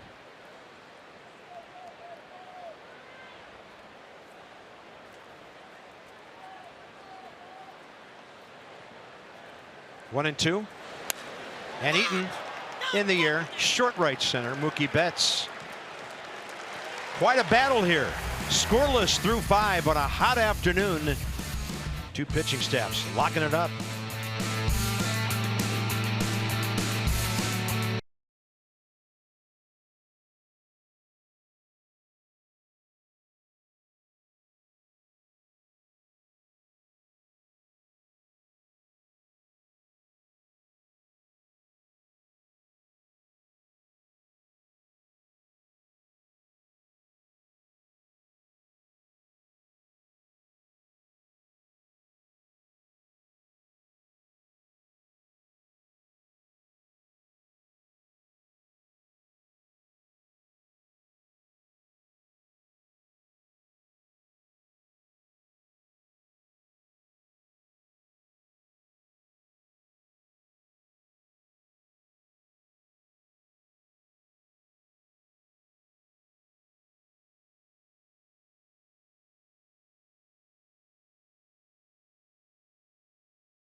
A lot of cool things going on at the yard today. Everybody happy. It's the 4th of July. They would like some runs, though. 0-0 as we go to the top of the 6th. This one could come down to penalty kicks. If you go to the first inning, Eric Fetty went 25 pitches today. Felt something somewhere. We didn't get a report on what happened, but his velocity was down. So that's the first inning, 94 miles an hour. And this is early in the second. Went from 94 to 88. That one was 81. The last pitch he threw might have been a changeup, but something was going on, and I don't know if it was his side. We saw him doing some stretching, but that would do it for the young right-hander for the Nats. And then Matt Grace came on and did a fantastic job, and here's Brandon Kinsler. Yeah, 4 innings later, scoreless by Grace, and for Brandon, the 33-year-old righty, number 35 on the appearance. 23 Ks in 31 innings. Faces Eduardo Rodriguez, who hits one back to him. Brandon knocks it down. He knows he's got all day. 1 out, 1 pitch. And not a bad strategy by the opposing pitcher. He's thrown 78 pitches. Pitching well, 1 swing. He goes and gets some shade. Sox box. Betts led off the first with a hit. Runner Holt eventually stranded. Devers led off the second with a hit. He was picked off. And the only other knock, J.D. Martinez, 1 out opposite field double, 4th inning. Matt Grace was outstanding. Here's Mookie Betts against Kinsler. 3 for 4 career. And Betts hit a decisive homer against Brandon Monday night. They went backdoor sinker, ran both of them back, had 2 strikes. Then he tried to throw one under Mookie's hands and just kind of left it middle third, and Betts hit it far. Yeah, homer made it 4-2. Nats scored a run in the 8th and couldn't equalize. So same way, backdoor sinker, backdoor sinker. Does he flirt with the inner half again? I thought it was the right idea. He just didn't get it in there.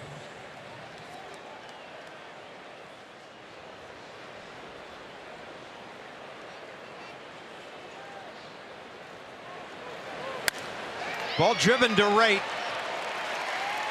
Mookie Betts 2 for 3 today. And in 3 games now, he's been on base 6 times. He's a running threat. 15 out of 17. Smart hitter. He knew he wasn't coming in again. Went the other way, and now with 15 stolen bases, 0-0 top of the 6th, you think he's going here somewhere in this sequence. Brock Holt, left-handed batter. Kinsler quick to the plate, though.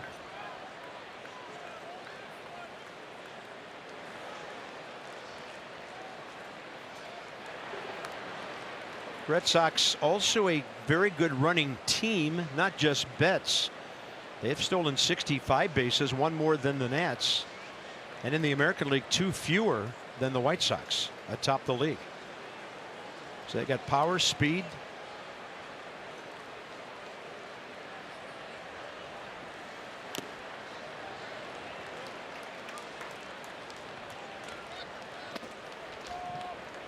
Yeah, 12-foot lead's about average. You saw Mookie Betts there with 13, so above average lead. But Kinsler's ultra quick to the plate. He's going to have to time him if he's going to go.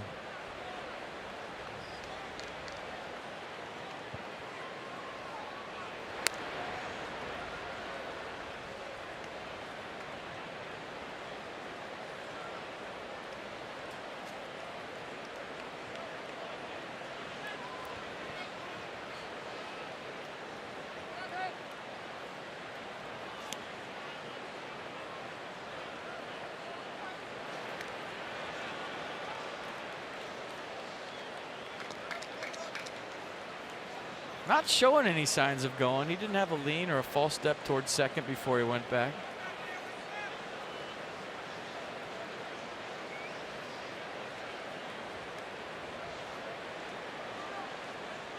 There he goes. Off to the left, strike 2. See that lean before he went, kind of tipped it off.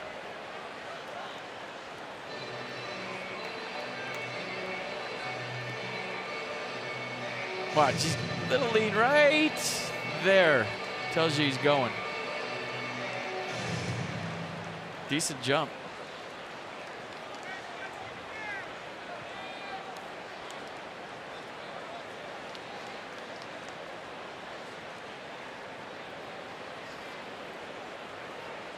Nats have turned 3 double plays in the series, all yesterday. Fastball away. I remember Randy Knorr telling me this when he was the bench coach for the Nats. The reason he would throw over and pick off with a plus base stealer wasn't necessarily to pick him off, maybe not even to see if he was going, but if he could just buy his pitcher 1 more pitch to get a ground ball double play, that was his main intent. Just buying him another pitch and hopefully he hits it on the ground. Makes sense, right? A lot of times teams throw over, they're trying to see if the base runner's tipping it off. Did he jab step and go back? Do we pitch out now?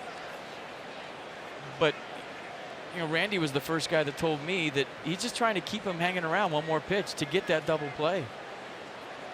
And I think that's what Chip Hale's doing right now. Throw over a couple of times, make him aware. Vary your tempo is a big thing as a pitcher with a plus base stealer in a tie game in the 6th. Don't get into a pattern and just keep him there. He looks like he wants to go now. 1 ball, 2 strikes. And with that in mind, another throw.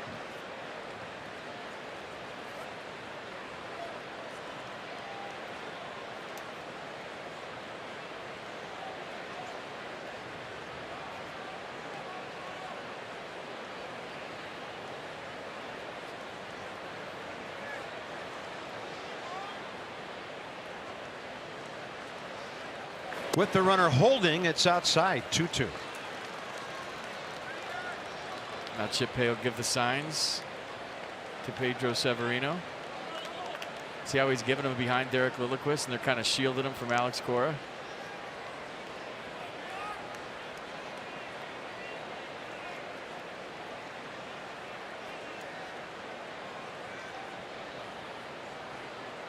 Go. Looked like he was going. Got him. Jordan Baker thought about that for a while and then punched out Brock Holt for the 2nd out here in the 6th. Mercedes-Benz will track it. Hey, read Alex Cora's lip. He's saying it's not a strike. Jordan Baker looked at him and said, yeah, it is. Come back fastball, top corner of the zone on pitch cast. Brock Holt was thinking he was going to get hit. Did you see him kind of wince there? Ball came back late, strike 3. Big strikeout for Brandon Kintzler and the Nats.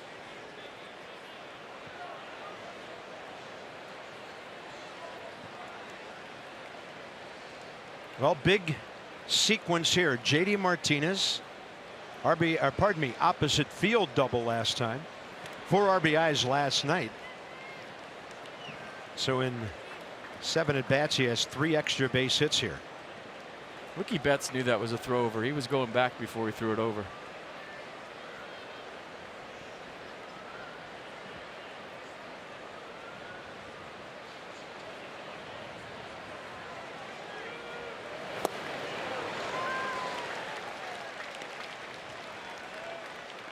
This is tough for Kintzler. I mean, you got to keep him close at first. You got maybe the best hitter in the American League at the plate.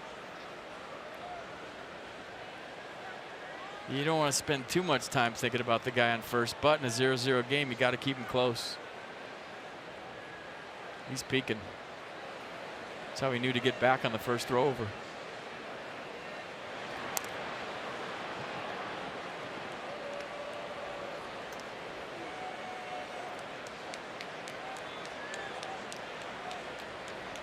I love this part of the game, man. The game within the game. You got a plus base stealer, 0-0 game. He's peeking for signs. He's trying to see if they're throwing over. See, peek. Bigger lead. And the ball tailing back 0-2. So with all this going on, and now Martinez doesn't like that call. Brandon Kintzler keeping his focus on hitters. Clearly a strike right down the middle.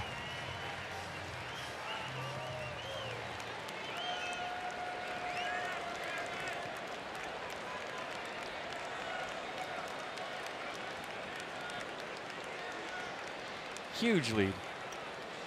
Yeah, back foot to the cut of the grass.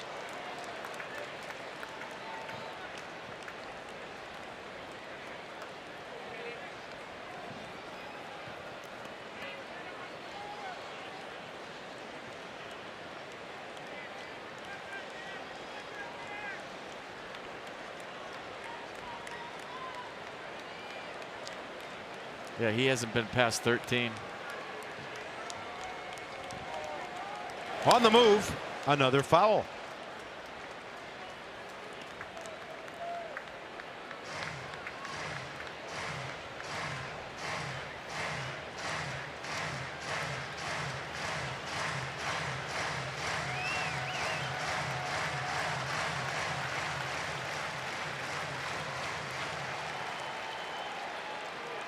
You peak as a base runner. You're looking for throw over and off speed. If you see more than one finger down and you get off speed, you're taking off.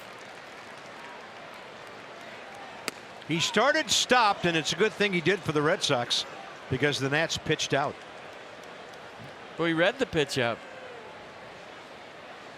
He saw Severino come out of the squat and hit the brakes.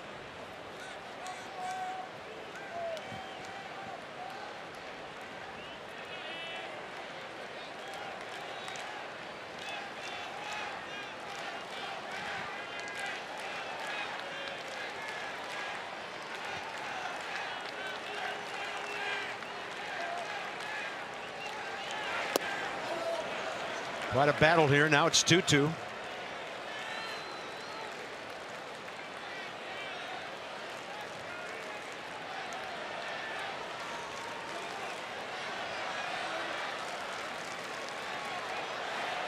I think Betts has to go here. Has to. He's going. Real lean. Deep short, and Trey Turner can't knock it down. Betts to third. Quite an AB for J.D. Martinez, his second hit. And the Red Sox have first and third, 2 outs for Steve Pearce. Yeah, double last time up for Martinez, single right here. Betts had a good jump. And I like that Adam Eaton threw this in toward home, because if he throws this to second, Mookie Betts took a big turnaround third. He might have kept going.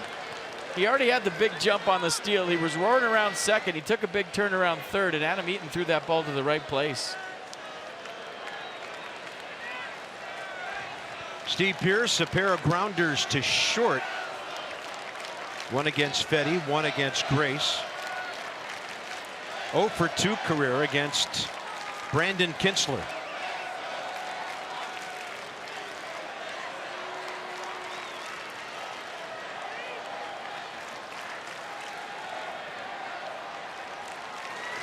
Martinez started and then stopped, ball 1.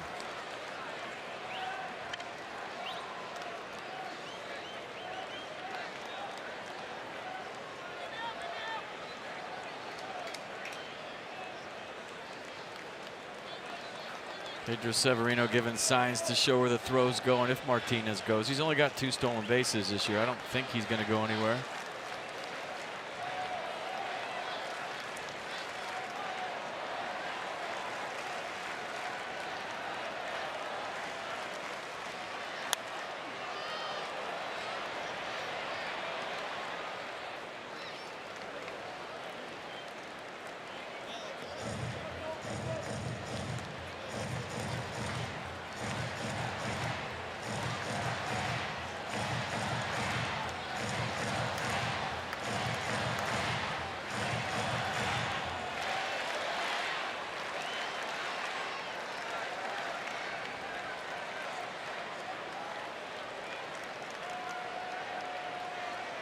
Outfield straight away, infield pretty straight up.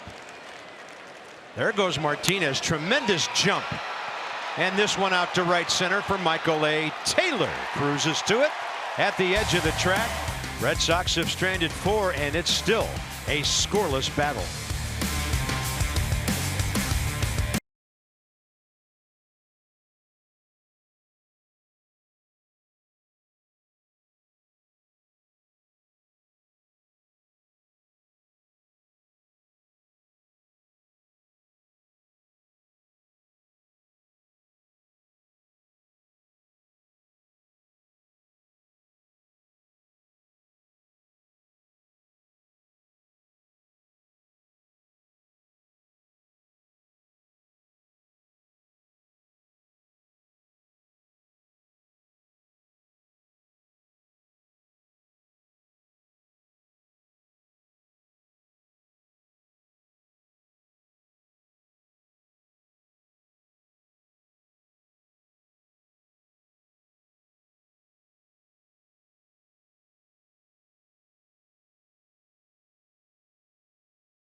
Safe. Thank you, Tanner Roark. He had a little work done after that soundbite. But the thoughts are there, and thank you so much for sharing yours on the 4th of July. When you're talking Coons, you're talking cars, and we've got league leaders. So this season, Anthony Rendon leads the way against American League ball clubs for the Nats. Nats, by the way, 9-10 now against the AL. Juan Soto there. So the Nats well represented. This will be their 20th and final interleague game today.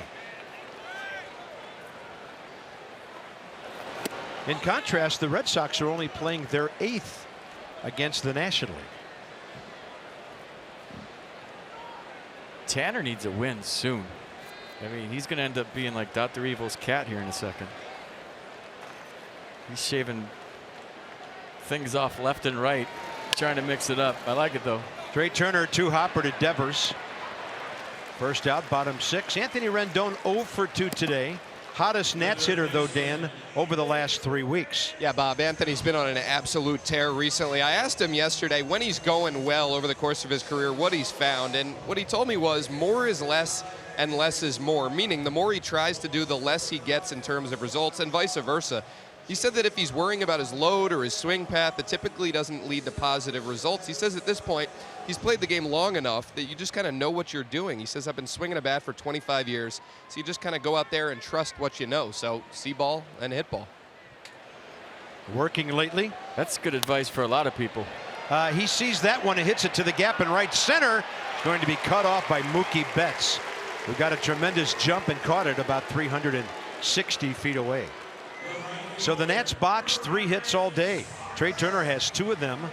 1 out in the first up the middle, 2 out in the third up the middle, and the other a bunt by Pedro Severino. So the Washington offense has been shut down by Eduardo Rodriguez. Bryce Harper, a ground ball to third and a swinging strikeout. See ball, hit ball is some of the best advice I ever received as a hitter. And it sounds simple, but it's not that easy.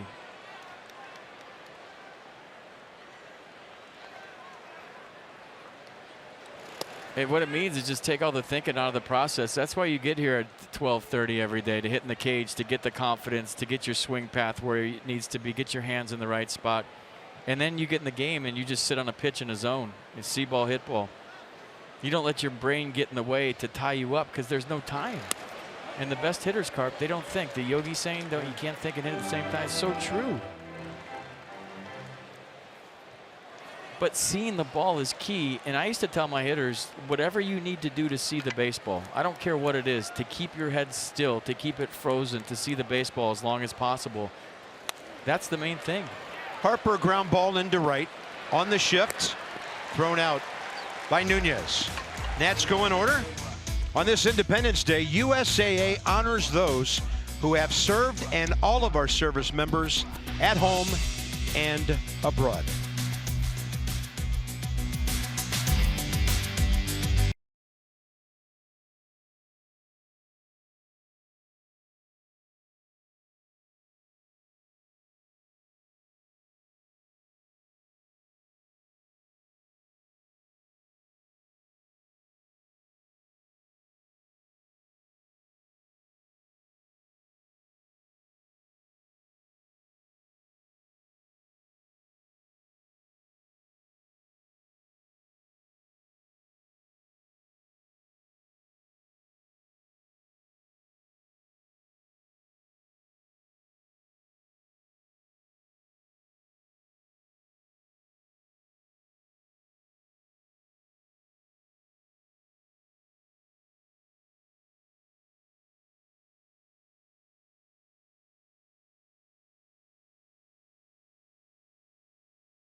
Is presented by authority of the Washington Nationals and may not be reproduced or retransmitted in any form, and the accounts and descriptions of this game may not be disseminated without the express written consent of the Washington Nationals. Trying to get close to the fan out there. There's a look from upstairs, and for us it's a look ahead. The Marlins will be here after the Red Sox depart. So Boston's been dominant. That was their record coming into the series, and they've taken the first 2 here. And we'll get you the Marlins info. Nats have played them only 3 times all year, and they haven't been here yet. So they've won 15 of the last 28. They've given the Mets a run for 4th place lately, currently a half game behind. Trouble scoring, and the ERA as a team pretty high. But they'll battle you. Marlins right now 35 and 52. They'll be here tomorrow night, first of 4. Rafael Devers 1 for 2 today, and Ryan Madsen, the 37-year-old, takes over. Devers faces him for the first time. 6'6", 225. Fastball go mid to upper 90s.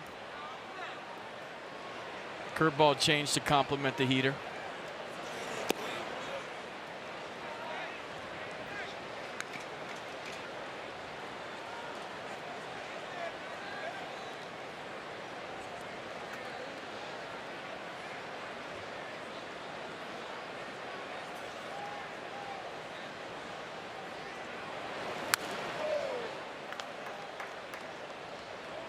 Throw 97, you get away with them up there sometimes. Ryan Madsen, first appearance of this series. It's a close 97 too. He's on top of you.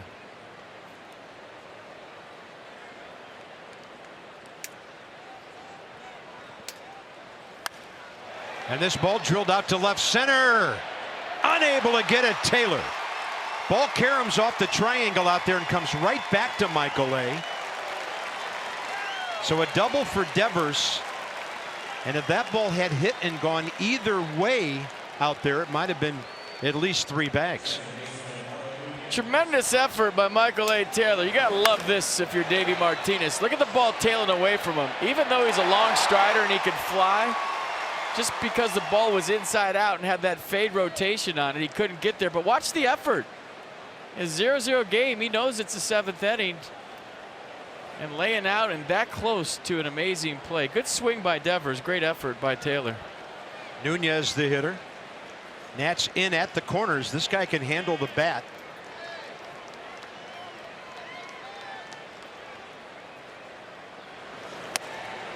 And Madsen delivers the heater to the outside edge.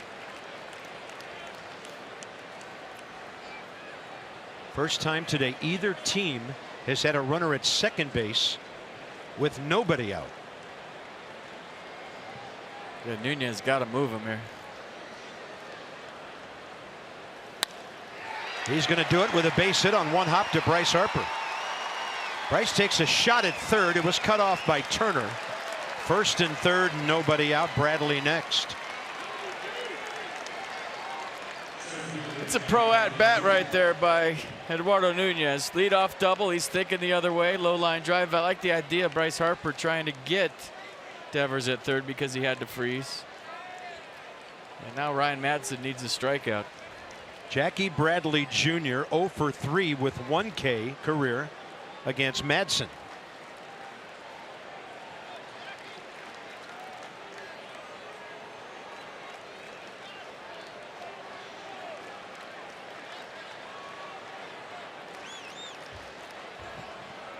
On the grass is Rendon at third. Reynolds holding Nunez. Nunez is 4 out of 6 in case he decides to take off. And that one spins Bradley out of there high and tight. You got the middle infield. Davey Martinez got his middle infield halfway right here. Hit slowly, you charge it and go home. And maybe if it hits quickly, you look the runner back to third and just get the force at second and see what happens after that.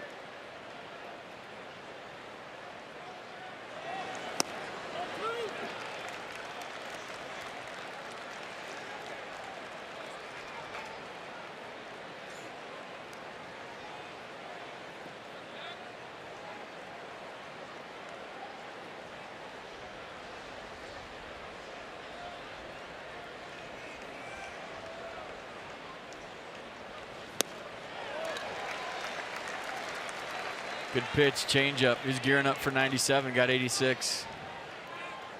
Mercedes-Benz. Double up here. Throw it again.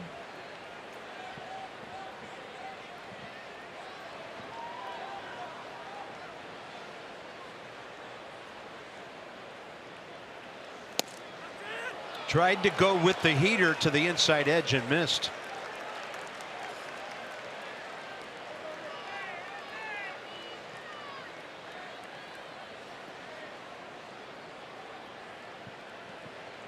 think you go change up again here, don't you?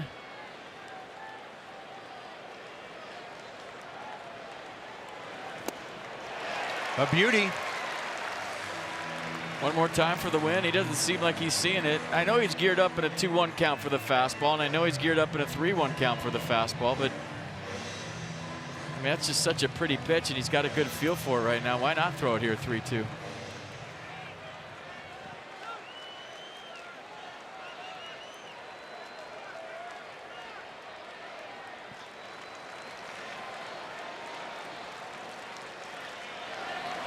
Madsen goes with the heater, gets a pop-up.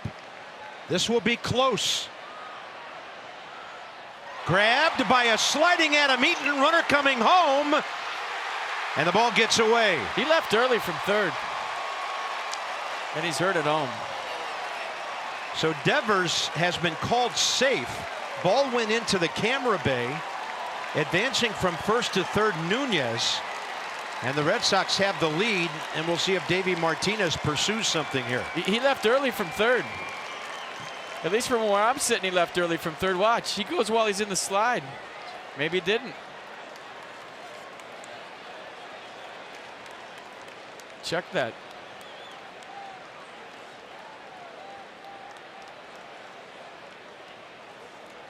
And I know everyone's saying at home, let it drop, let it drop. But no, you got to play it out.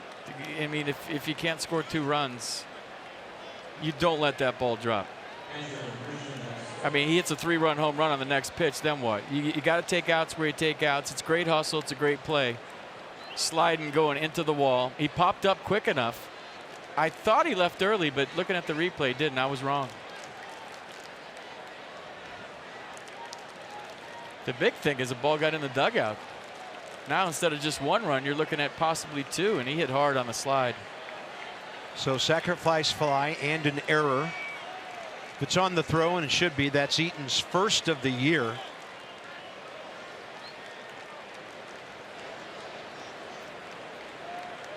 So the Nats infield has to come in here. There's the appeal.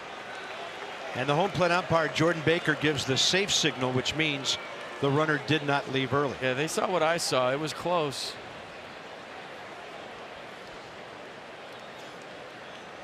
Christian Vasquez, the number 8 hitter.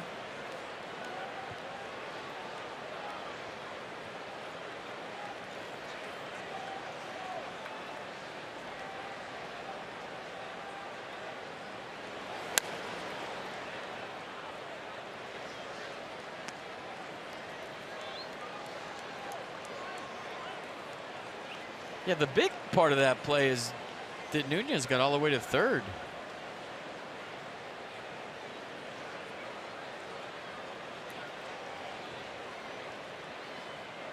I think he was tagging up on the play, got the second, ball went in the dugout, gets to third.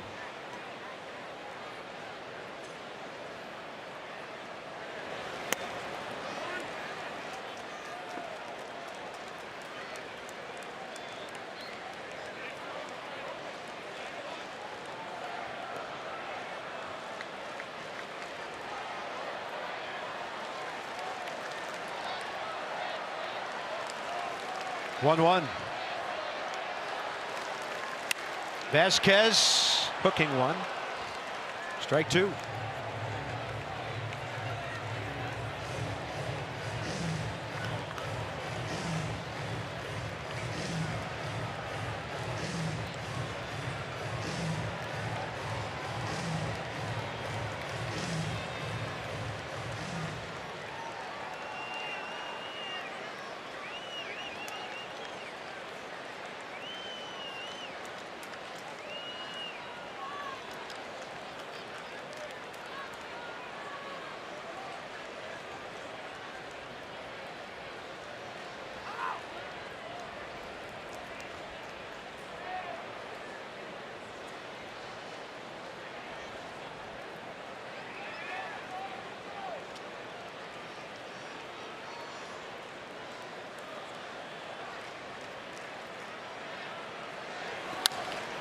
Right side, Reynolds takes a look at the runner, skips over to the bag. 2 down. Andrew Benintendi will pinch hit for Eduardo Rodriguez. Big second out.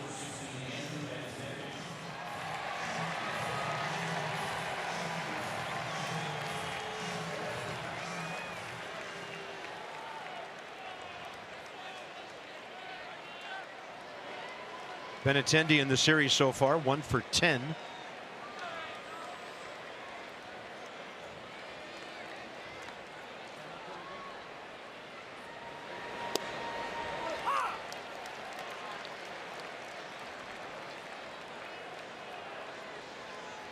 Nearly this entire half inning, Matt Barnes has been up and throwing, so he's their guy in the 7th.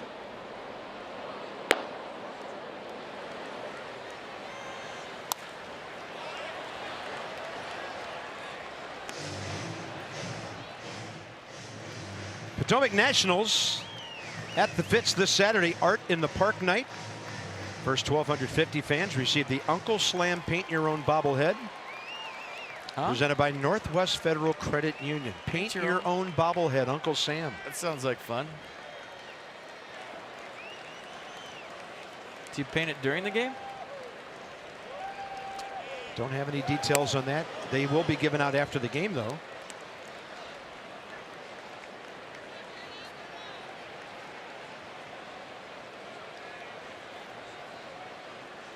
Made him wear the fastball in, see if he drops the changeup now.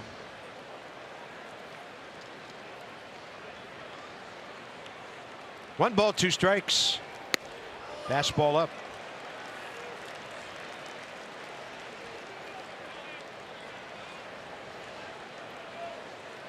Walk off the mound, little reset here, lock in.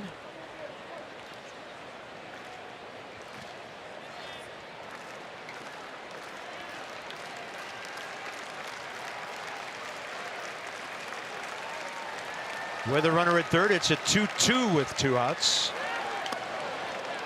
And Severino really had to extend to grab that breaking ball.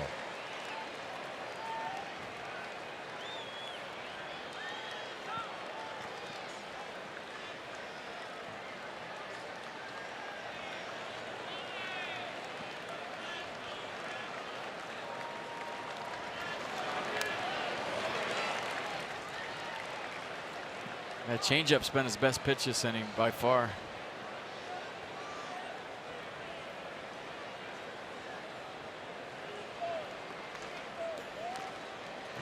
I'm telling you, this is huge.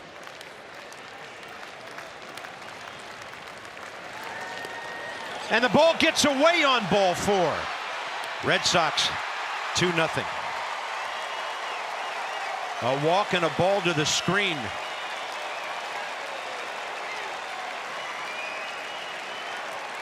It's kind of the way it's going for the Nats right now. You're trying to keep that second run at third. You got 3 shots left. The changeup in the dirt, and Severino tries to glove it. You'll see a lot of catchers go to their knees on that, use the chest protector, keep it in front, especially with the runner on third. And that one play right there, kind of a microcosm of the way things are going right now for the Nationals. Top of the order, Mookie Betts. This inning not over yet.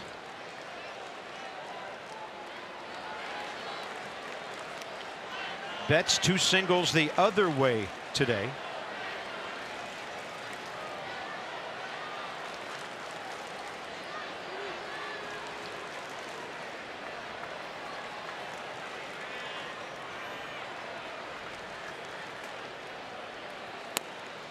Fastball in there.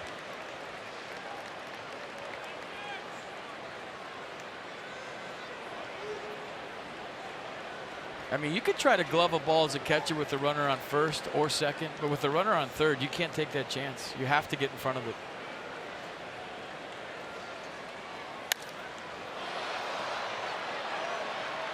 Way up there. Taylor, right center. Red Sox will get 2 runs, 1 earned. Mark Reynolds, Michael A. Taylor, and Wilmer Defoe straight ahead.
Independence Day brought to you by Navy Federal Credit Union. Proudly serving the Armed Forces, veterans, and their families for over 80 years. Federally insured by NCUA.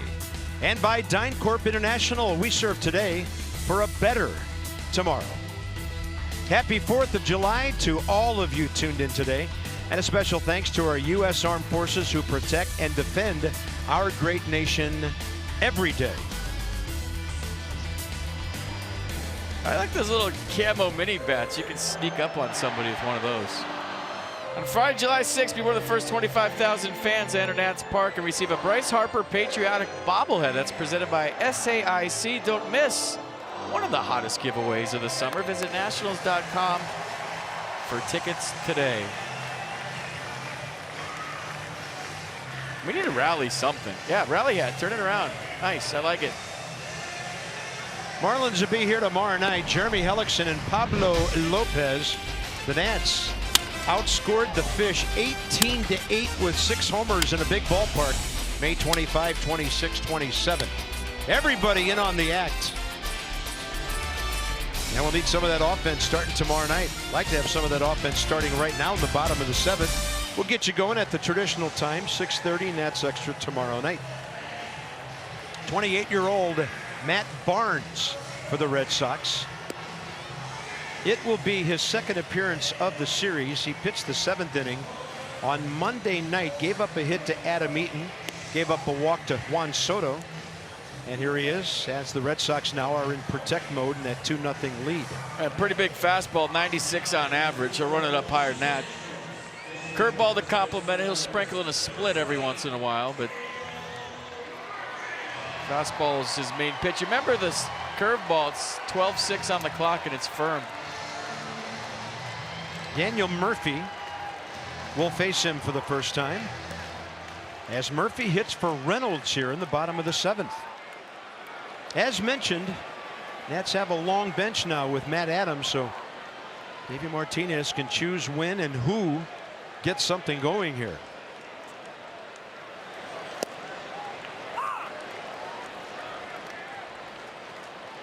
Fourth of July last year, Daniel Murphy flied out his first time and then look out. Single, single, double, single. He drove in 5 runs on the 4th last year. Nets beat the Mets 11-4. Wicked curve. Look out, everybody. Do you have to say wicked curve because it's Boston? Here's the bench. A couple left-handed boppers left.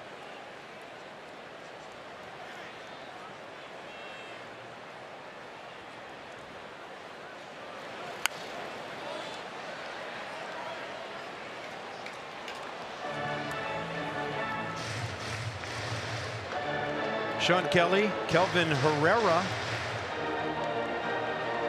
If the Nats rally, get back even.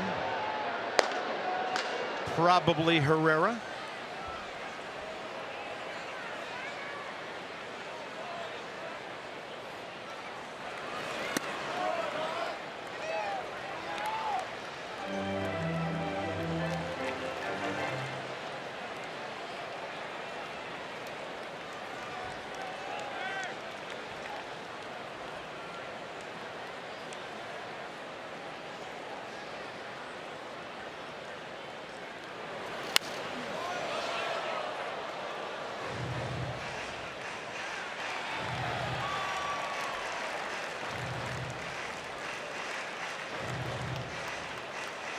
Murph's frustrated. He think he should have done more with that pitch.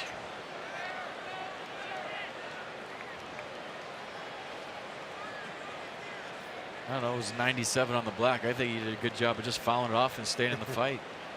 Yeah, his standards for himself very high. Well, he's just feeling better coming in here. 2-2. Murphy pulls it. Picked off by Steve Pearce and to Barnes for the first out. No better time to act than today. PNC make today the day, and after a significant absence, Seth Romero is back. And against West Virginia last night. 5 innings, struck out 8. First round pick last year, still just 22. And I think the possibility of great things ahead for Seth Romero. Taylor and Defoe, the next two.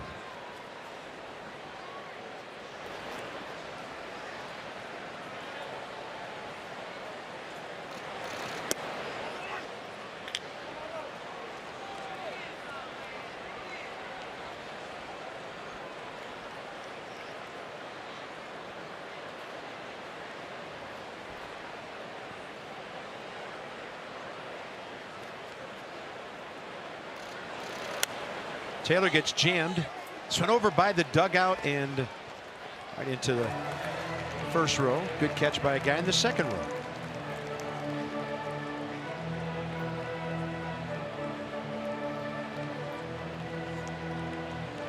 Ball games around starting to get underway. Just two of them right now. Speaking of the Marlins, hosting the Rays today, and the Braves are just underway at Yankee Stadium. No score, top of the second. Julio Teheran, CC Sabathia there.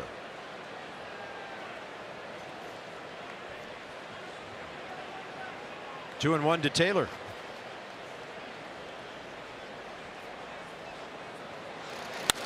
He drills one up the middle. Michael A, third hit of the series. Rounds first hard. Back to the bag, and Defoe is next. A nice at bat, got to do a 2-1 count, drilled it up the middle, and that's how big that second run is. And now you got a guy with 23 stolen bases on first in a 1-0 game, a lot bigger than a 2-0 game. Nice job of squaring that ball up. Did you see him take the rotation off that and just knuckle it back up the middle? He has been swinging a hot bat. Wilmer Defoe, a walk and a strikeout. Faces Barnes first time.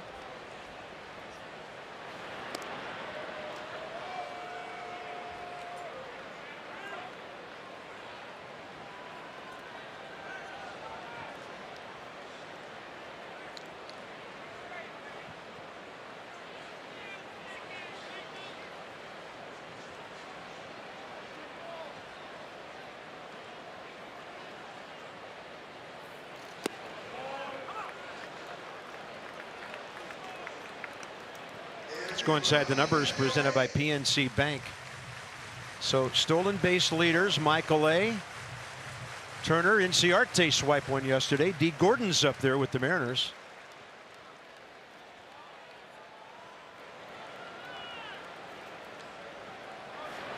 See the Mariners unis the other night? They had the futuristic unis with no sleeves. They're basically wearing tank tops playing baseball. And Denard Span posted an Instagram picture of him in the weight room getting his arms all pumped up before the game because he had no sleeves on. The players said they liked it. They've won 8 in a row, and Houston can't shake them in the AL West. Half game back.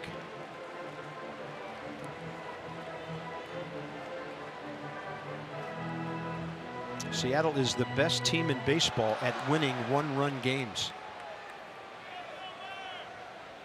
Two-team race. And Oakland's not that bad, just way back because of the way those two are playing. 1-1 to Wilmer Defoe, and he'll take the fastball up.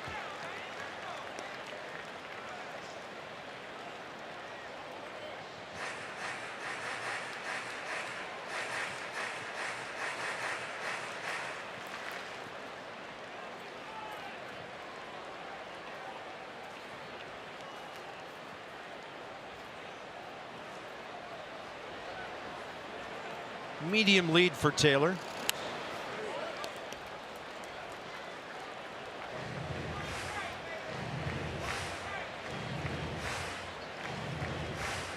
You could go here if you're Michael Taylor, even though you're down by 2. You just have to make it. So what does that mean? Well, pick a good count. 2-2 is a good count.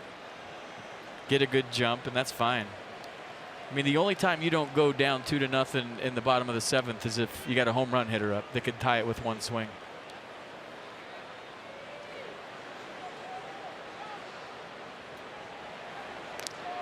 By the way, I'm told the booms we heard were cannons from Fort Myer across the river. That's across the Potomac. So we were hearing the reverberation of that to our right. Ah, Matt Adams, that's a good sign. He could hit for Pedro Severino. He could hit in the pitcher spot. See if Defoe can get this thing going towards that end. He's going to check swing and just bump it off to the left.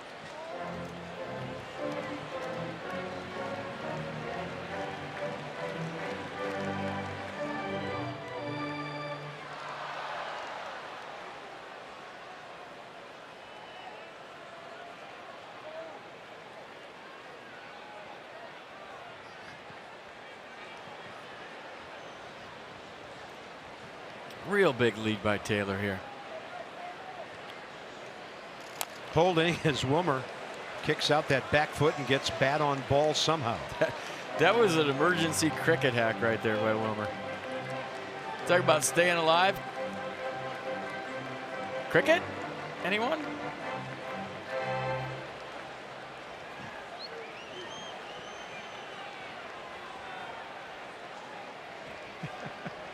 Hey, whatever you can do to stay in the fight. 2-2.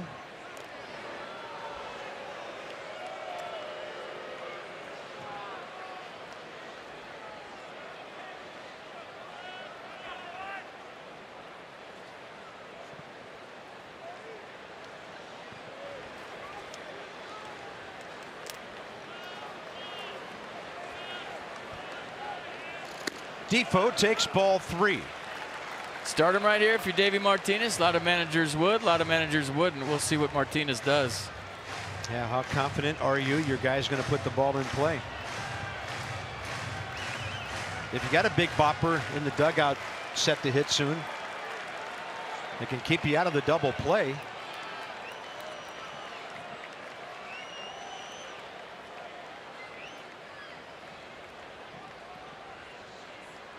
Taylor's going to hold. Oh, and Wilmer Defoe on a pitch up is going to be called out. He just walked away. Didn't look shocked, didn't argue at all. 2 down. Was it up? Wilmer didn't argue. Yeah, it was up.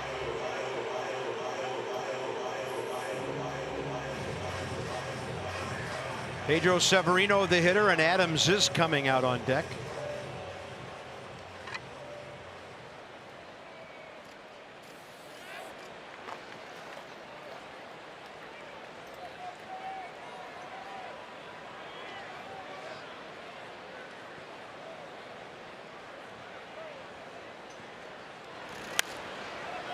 Straight up on the infield to the left side.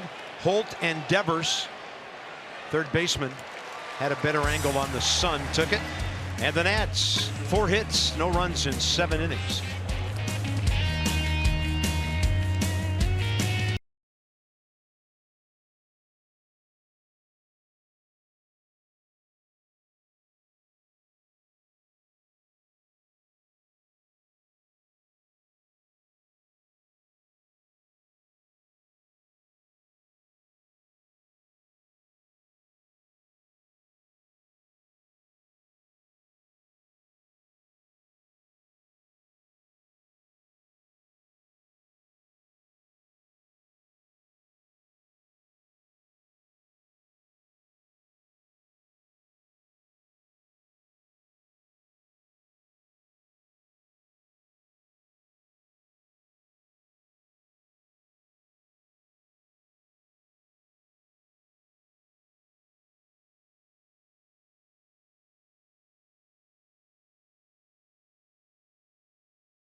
Sacrifice and service, and just wish everyone a happy July 4th.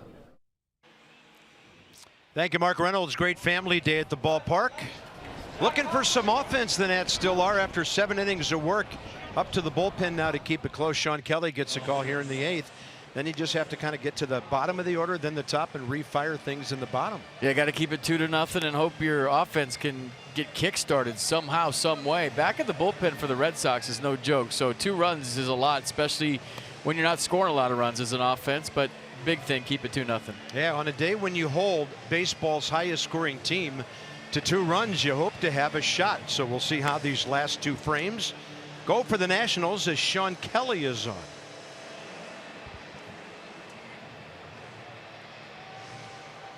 Boy, really low batting averages by opponents both sides of the plate.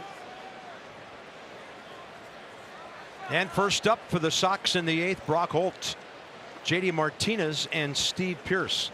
To follow, Daniel Murphy stays in and plays first base.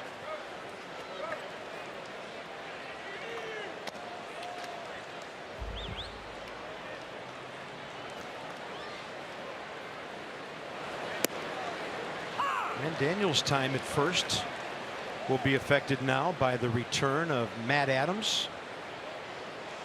So we'll see Murphy playing more second base in the days to come.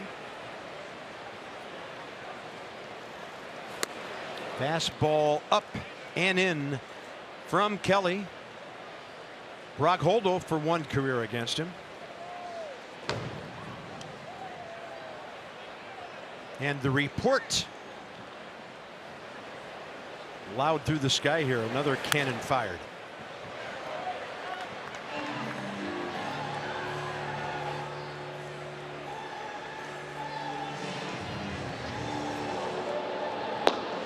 There's Joe Kelly, their 8th inning setup guy.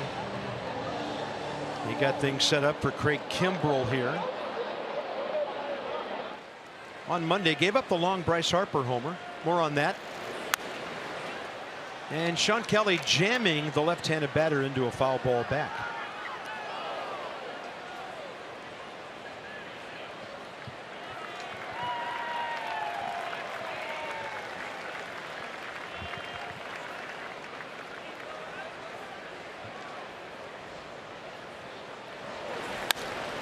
And a ball. Medium left center, Michael A. Taylor. First out, 8th inning, and with more on Sean Kelly, here's Dan. Bob, Sean Kelly pitched in the Nationals series finale against the Phillies on Sunday, and in that game there was exactly 1 foul ball in his appearance. That foul ball was caught by his oldest son in the stands. Sean was telling me about it. He said his son caught it out of the air, wasn't on the ground or anything like that, and he was telling me if your son catches a foul ball when you're on the mound, that should be an out. He felt like he should have gotten credit for an out there. I agree. Well, I'm glad he was sitting in foul territory. Well done. Sean's been doing a real nice job out of the pen for the Nats. He has. He's got JD Martinez here. Big swing. No way to get that slider. Martinez's career against Kelly, a walk, 2 strikeouts, 0 for 3.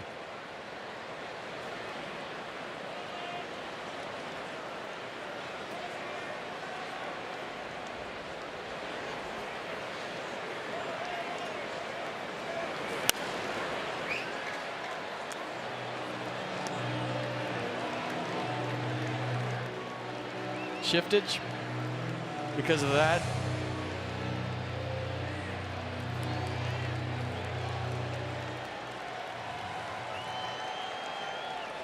What if it said on the 1 to shortstop 100%? Would you put all 3 guys right in the same spot in the red? Or would you just leave 1 really good fielder there? I'd put my best guy right put there. 3 guys right where it says 35, like on each side and in the middle if that said 100. I want to see that.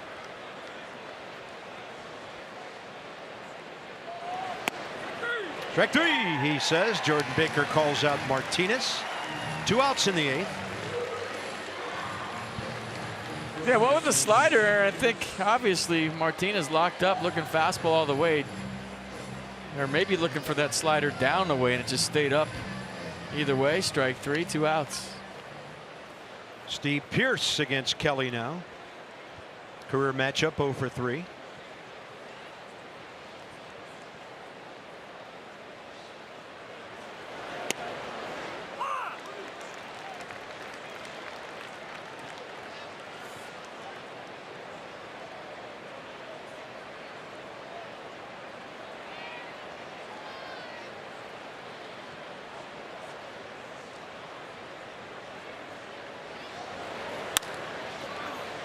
Trey Turner to his left, scoops it up. Very efficient 8th inning for Sean Kelly. Ahead, a pinch hitter. Is it Soto or Adams?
By Lexus, experience amazing, and by USAA, insurance, banking, and investments tailored for the military community.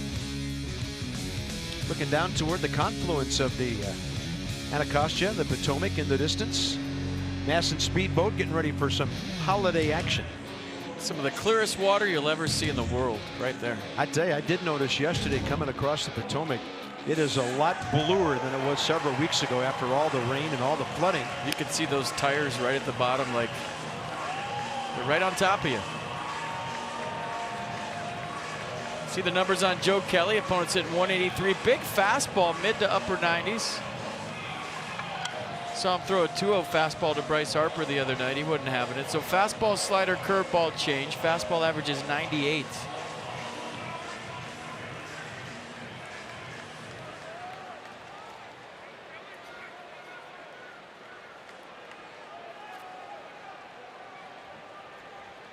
So it is Soto. You know, Matt Adams would be in there if the Nats had a chance to tie it. Maybe Juan will get something going here. In the series, Soto 2 for 7, 3 walks. Yeah, when Kelly was a starter with the Cardinals, his fastball averaged 94. As a reliever with the Red Sox last year, it averaged 99 miles an hour.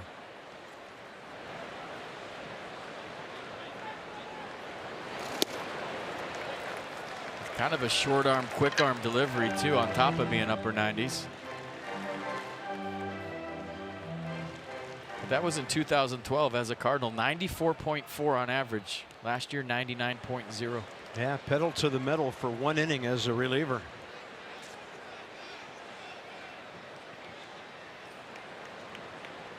Two and 0.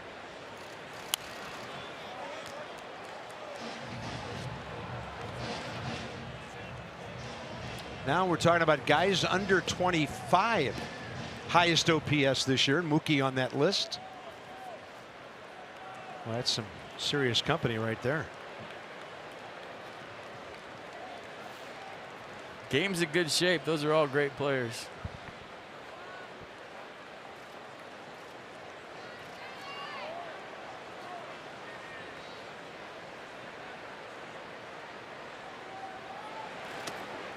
Soto takes ball 3.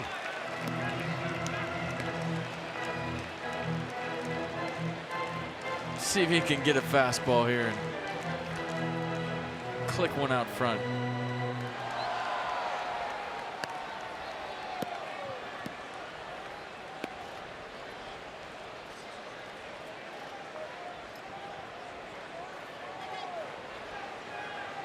Shift on in the infield. Outfield pretty straight away. Kelly brings it, and Soto fouls it off to the left.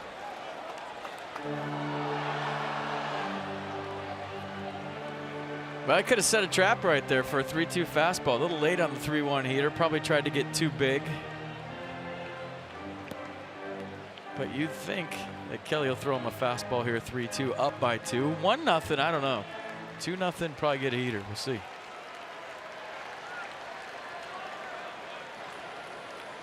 Fastball in.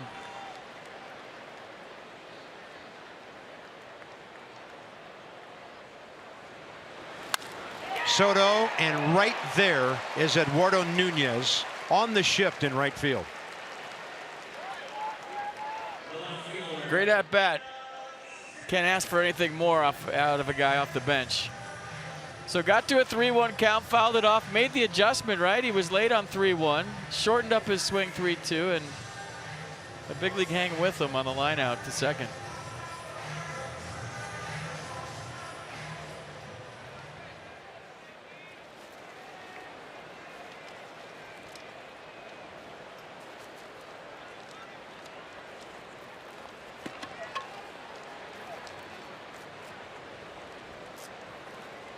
Adam Eaton, 2 for 5 against Kelly.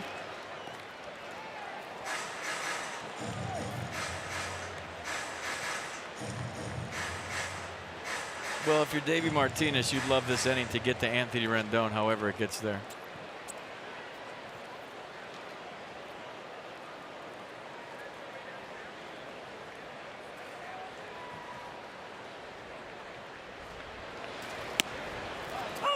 Oh, and 2.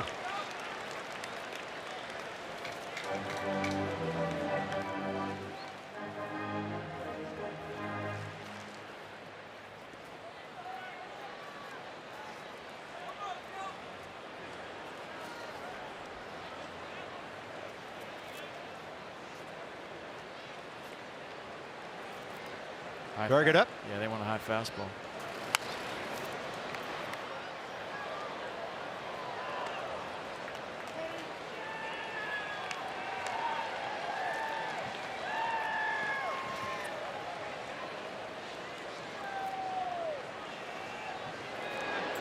Kelvin Herrera for the 9th. Sox will have 5, 6, 7 coming up.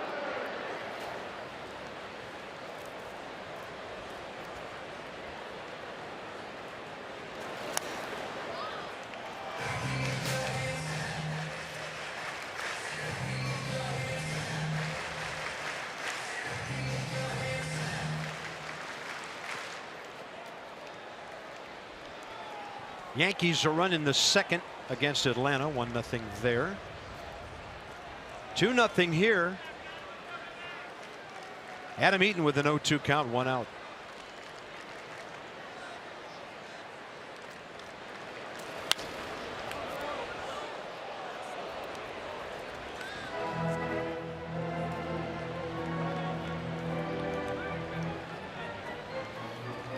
Yeah, Adam Eaton came up in a tie game with a runner on second last at bat, flew out to right, and he was not happy running to first.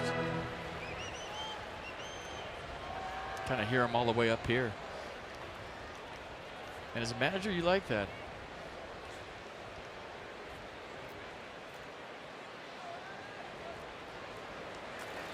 Swing and a miss on the off speed. Joe Kelly pulled the string, 2 down. That was dirty.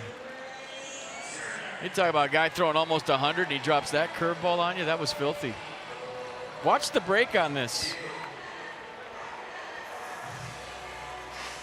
Look at the rotation, and that's just a hard 12-6 curveball.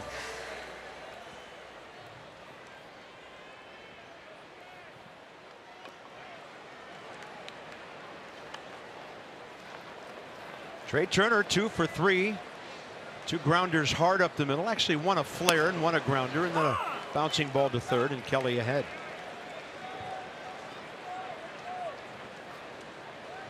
So Trey in the series 4 for 13.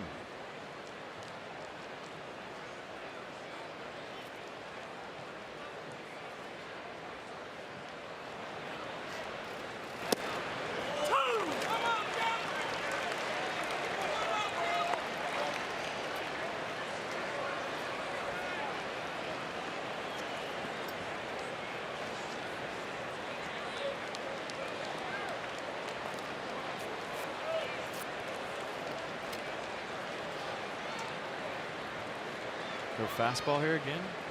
Curveball in the dirt. Yeah, he saw what happened on deck.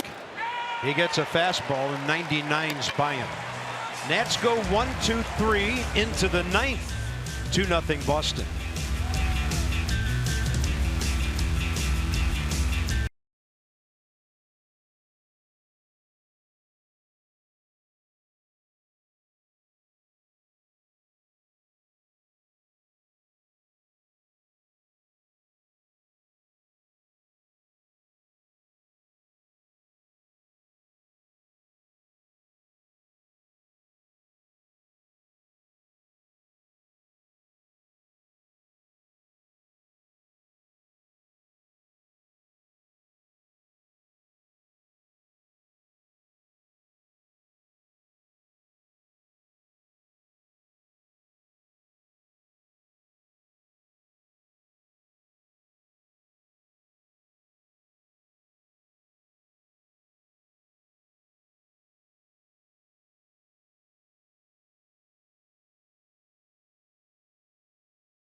For your Ford drive of the game, hurry to your local Ford dealers for great savings on cars, trucks, and SUVs. Go back to the seventh. Jackie Bradley Jr. foul ball down the line. Adam Eaton, great sliding catch. And the second angle we're going to show you, watch Eaton pump twice. Once, twice, and he saw Devers kind of hesitate there.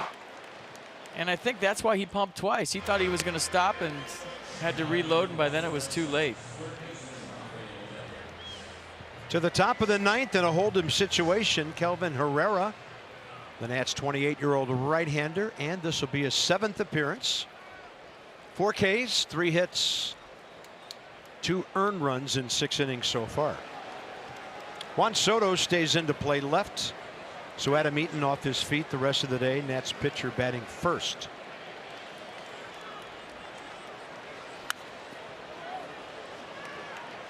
Kelvin fastball 96, slider 81, changeup 89.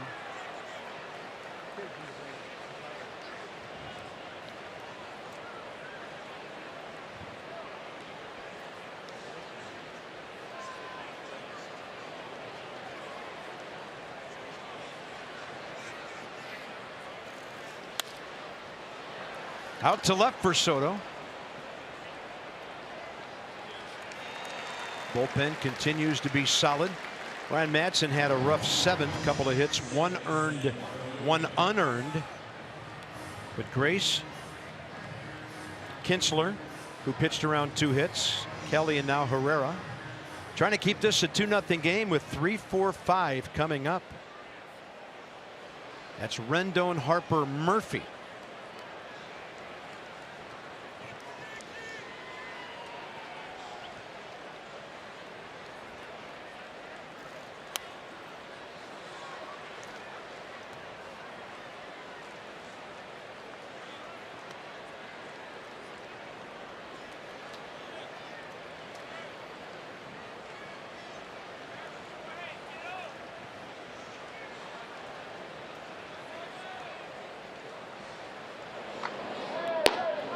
There he is, Craig Kimbrell.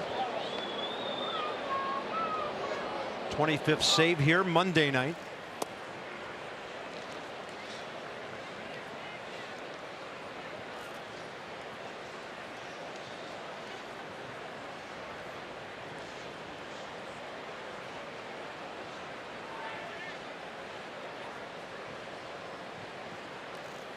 And Nunez has to lean back 2-1. 99. Eduardo Nunez 4 for 7 career against Herrera.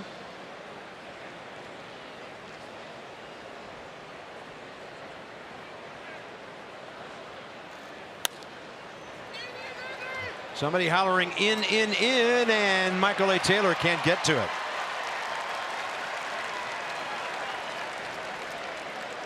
Two-hit day for Nunez. Well, you heard the in because Michael A. Taylor saw the big swing, and watch him at the top of your screen. That little hesitation allowed it to drop. Trey Turner ran for it for a little bit. 1 on 1 out. Jackie Bradley Jr. next.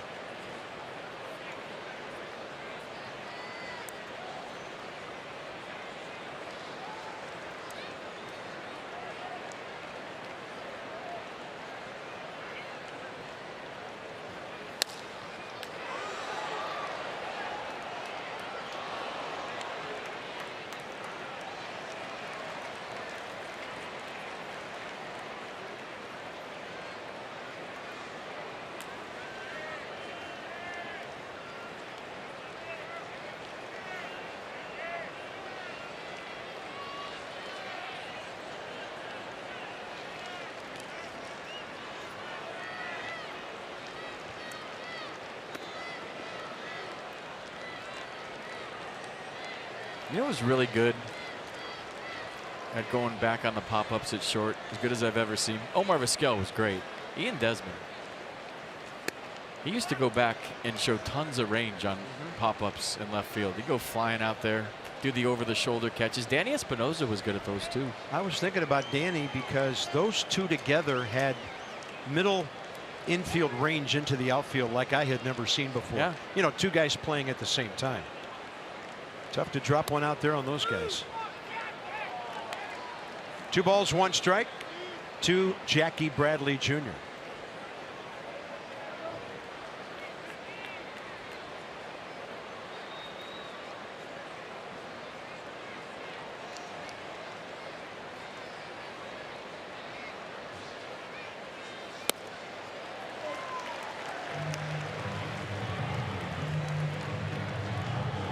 Changeup, 88. Nice pitch.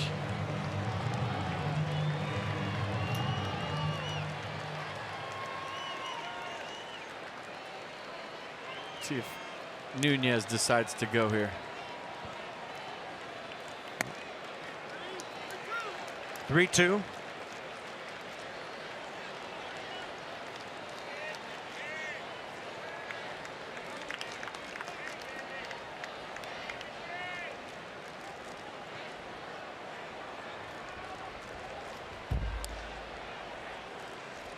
Runner going, and this ball into right center, and that's not cut off. Boston's going to lead 3-0. It gets to the scoreboard, and Nunez will score.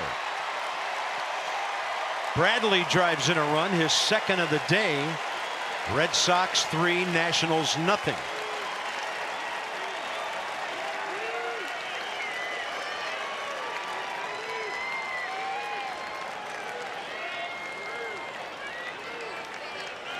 Yeah, the blooper comes back to haunt the Nats. Jackie Bradley Jr. all over this pitch in the gap, and that grass is so dried out all day. That ball got in the gap easily, and here comes Nunez all the way around from first. It's a big add-on run for the Sox to make it 3-0. Absolutely huge. Still 1 out. Vasquez the hitter.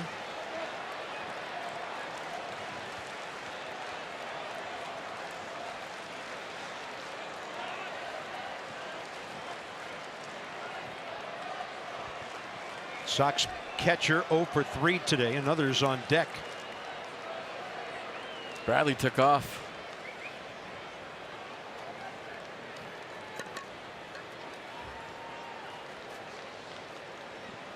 Here's one of their other 2 catchers, Blake Swihart.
Pitch coming soon.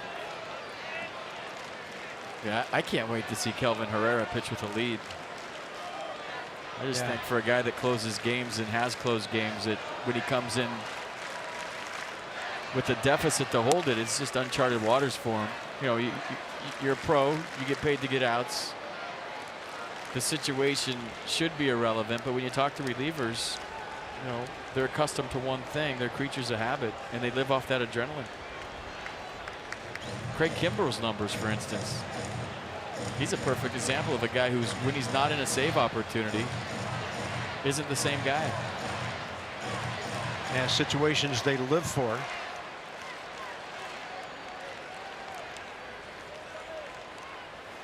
They're now warming up Brandon Workman. Yeah, Kimbrell has a 108 average against before this series in save opportunities and a 296 average against in non-save opportunities. I think what might be happening out there, still only one out. Kimbrell's warmed up. If there's a second out made, or even the inning ends and it's still 3-0, Kimbrell could pop back up and be ready. So he was working. Brandon Workman, he's getting hot fast. 2 balls, 1 strike to Vasquez.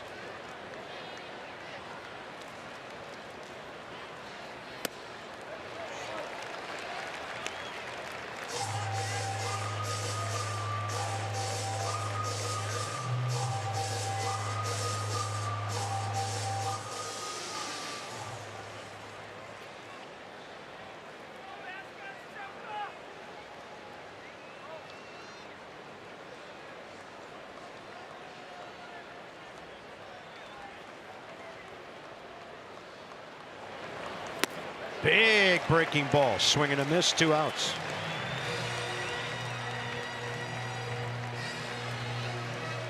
Fastball's in, sliders away, good pitch.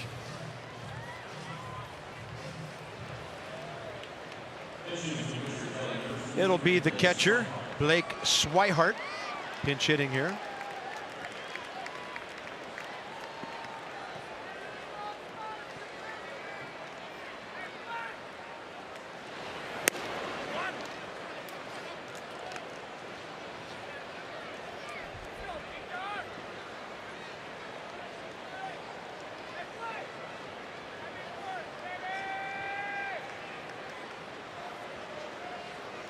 Craig Kimbrell back up. Strike call, 1-1. Front hit 97.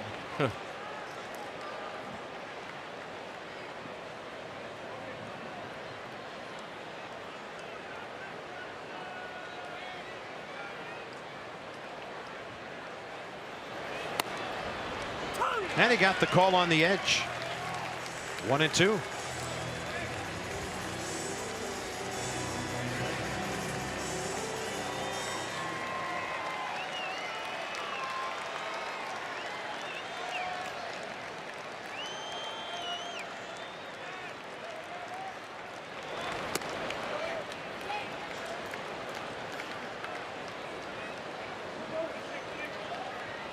Yankees just added 3 and lead the Braves 4-0.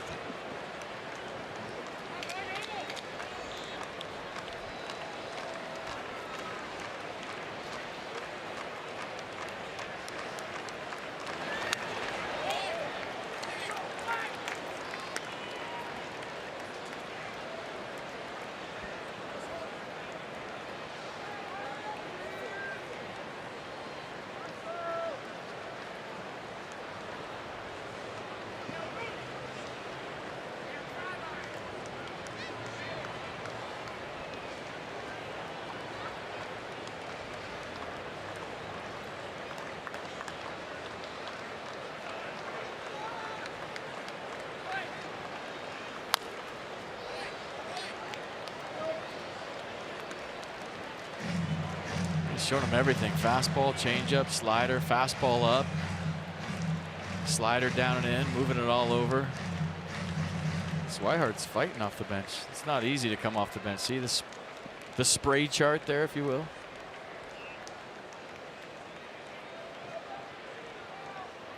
So pitch number 7. 3-2.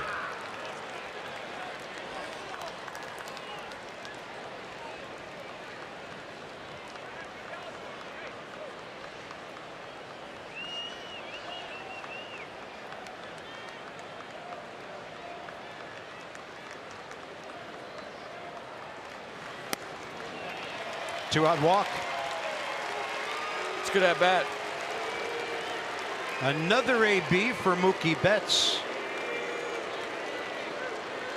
who's 1 for 5 career against Kelvin Herrera.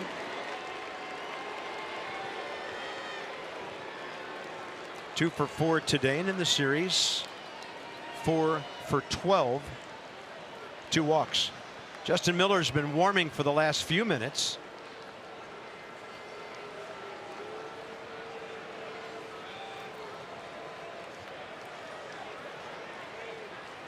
Yeah, 25 pitches right now for Herrera. I don't know how much further Davey Martinez is going to go with his right-hander. And you feel like Jordan Baker's looking for strikes right now. I mean, he's showing you that he'll give you a few inches. I mean, he's sick of standing back there. It's a hot day. He's looking for strikes.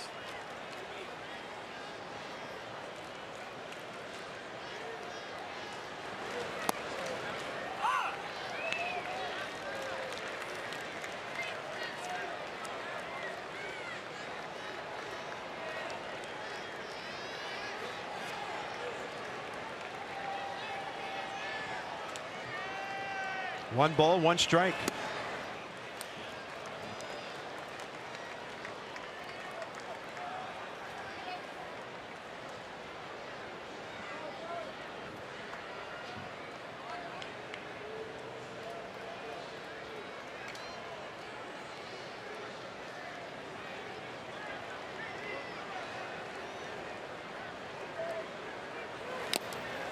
That's fouled.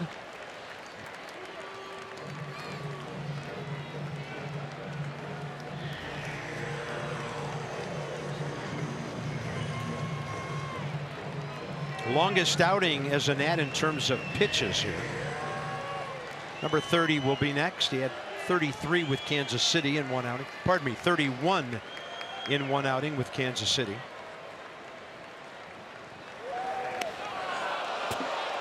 Bases loaded.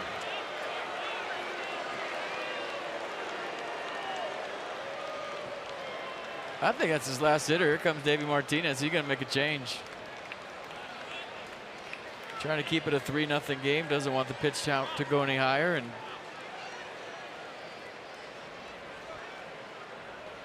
so 2 hits, a strikeout, a walk, and a hit batter. And Justin Miller. Now you're hoping you see Kimbrel, because at least you know it'll be 3-0.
And Justin Miller trying to get one more out to keep this a 3-run game into the bottom of the 9th.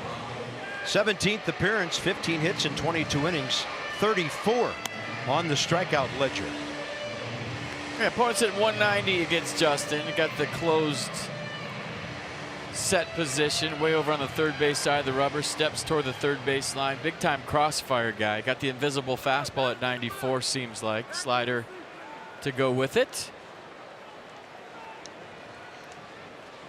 Third base Bradley, who doubled. Second base Swidehar, who walked. First base Betts hit by a pitch.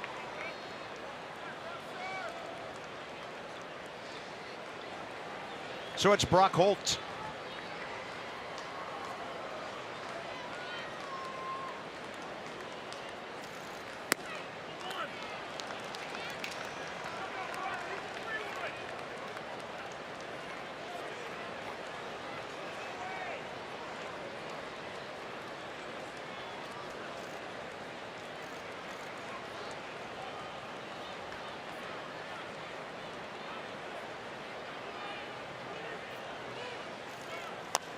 And a chopper for Miller.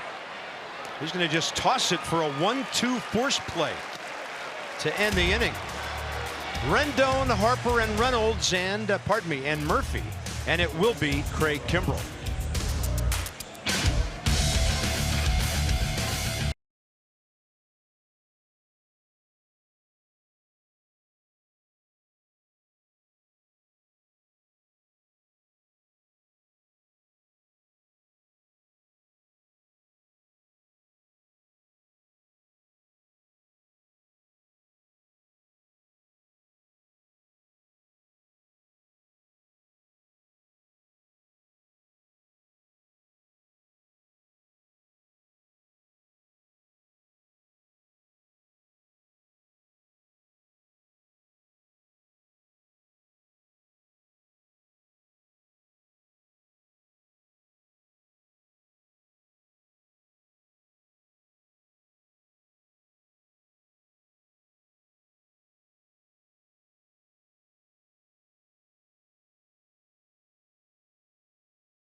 Daniel Murphy came in as a pinch hitter in the 7th. So those are your do-ups here against Craig Kimbrell. The 30-year-old Boston closer, 36th appearance. He's 25 out of 27 in save opportunities, and he has .316 for his career, 28 of those against Washington. Yeah, fastball 97. Hard curveball at 86, straight down. Kind of a power curveball or turbo slider, whatever you want to call it. And I used to say all the time when he was with the Braves that you have to make him throw strikes, but that's a tricky proposition because you don't want to get to 2 strikes with this guy. He's got put away stuff. So down by 3, see if the Nats are taking a strike or they're trying to get him early.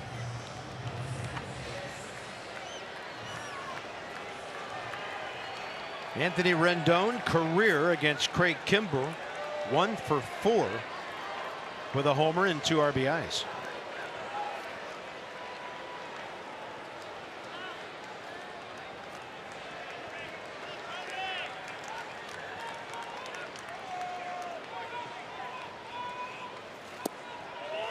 In fact, Anthony Rendon hit the daylights out of the ball, lined out to end the game Friday night, so it's 1 for 5 against Kimbrell.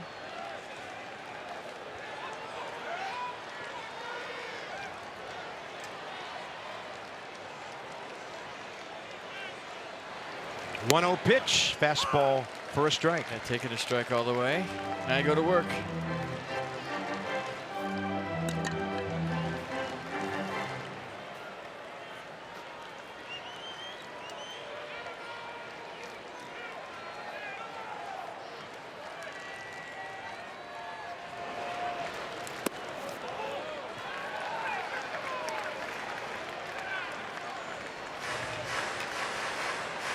Couple of bloops and a bomb. See what happens.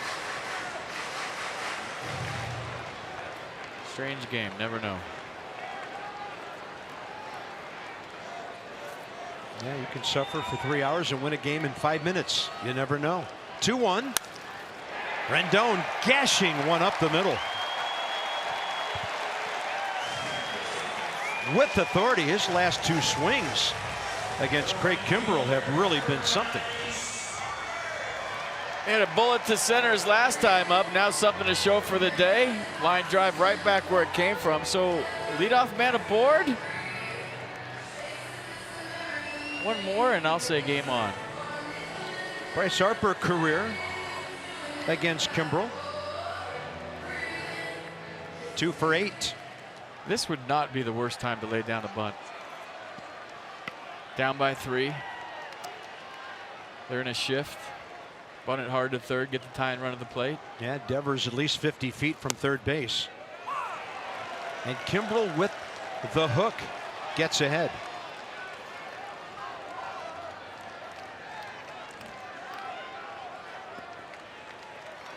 And now Devers further away as he shades up the middle. They're close to the closest I've seen to 4 guys on the right side of an infield this year.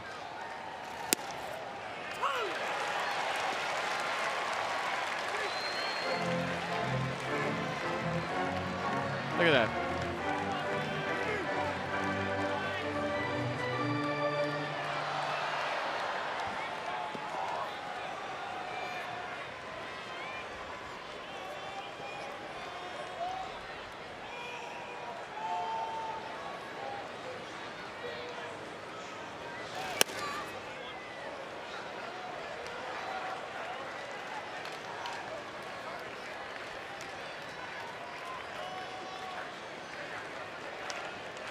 Two for 8 with the homer.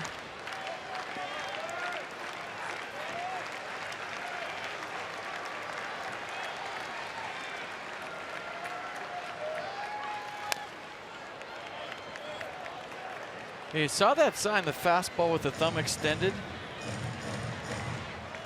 from Vasquez. That meant he wanted the fastball up, and he kind of left it lower than I think they were planning on having it. See pitch number 4 is right there.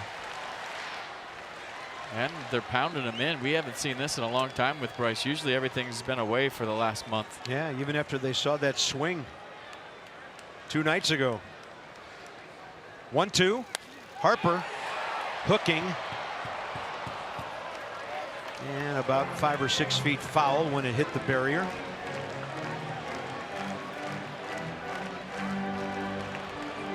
Looked like the curveball and he left it out over.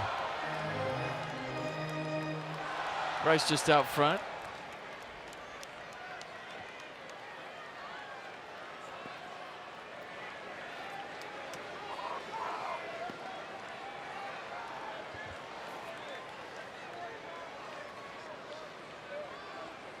One and 2. First out, bottom of the 9th.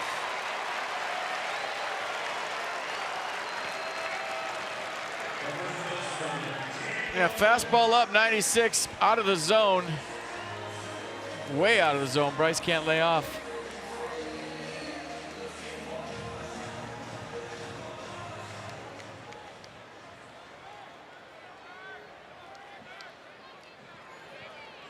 Daniel Murphy, first AB in the 7th. Ground ball to the right side.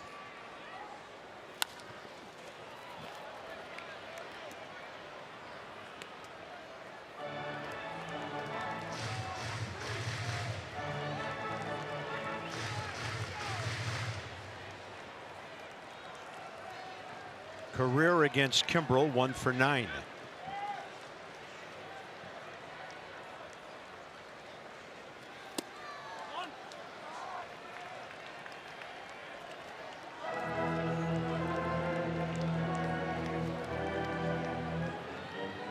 I mean, if you're a manager down by 3, you can only hope to get the tie and run at the plate. I mean, at this point, that's all you can ask for. And see what happens. There's a guy who knows how to beat a shift. Great swing by Murphy. Nobody in the vicinity. 2 on, 1 out. All right, game on. Taylor is the tying run. Beautiful swing by Murphy. Let the curveball get deep. Just strokes it to left. The Wade Boggs finish.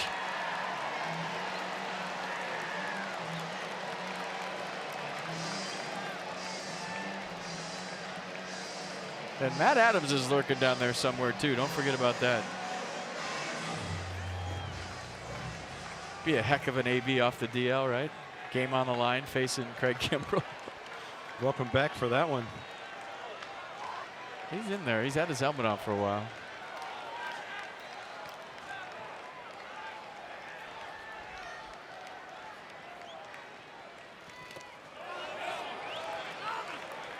No swing. Craig Kimbrell came in the 8th inning on Monday night after the monster homer by Harper. Michael A. Taylor was the first guy he faced. And on a 7-pitch battle, he got him to fly out to right. There he is, lurking. Does he hit for Defoe? Does he hit for Severino? Or does he wait to the pitcher spot? 1 ball, 1 strike. If it gets there. My guess would be 8th spot.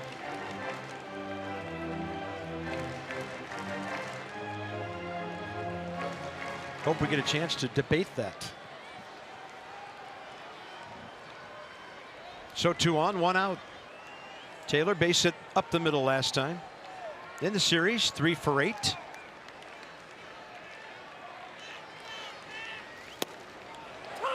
That's nasty. 97 to the outer edge. Paint from Kimbrell. Vasquez set up right there and he darted the target. Now I got to fight.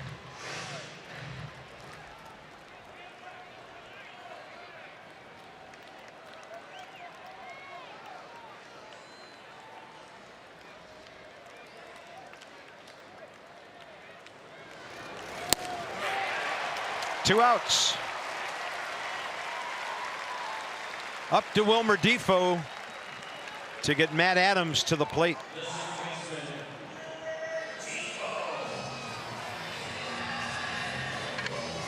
Wilmer today a walk, 2 strikeouts. Well, you got to get Matt Adams in this game somehow, you'd think.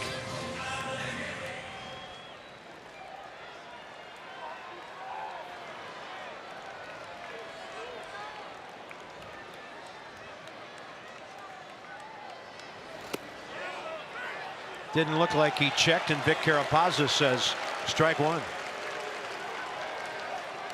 Well, he's betting first pitch fastball. He got the slider and tried to hold up, and he did. Wilmer's had some tough ones go against him today. The strikeout last time was not close, and I don't think he went there.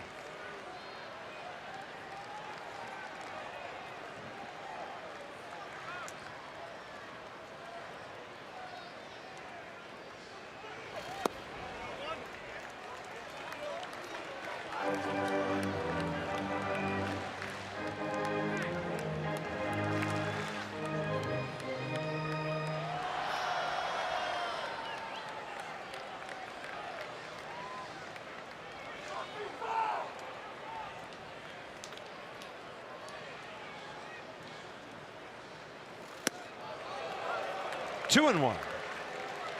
Every pitch a step closer to Matt Adams.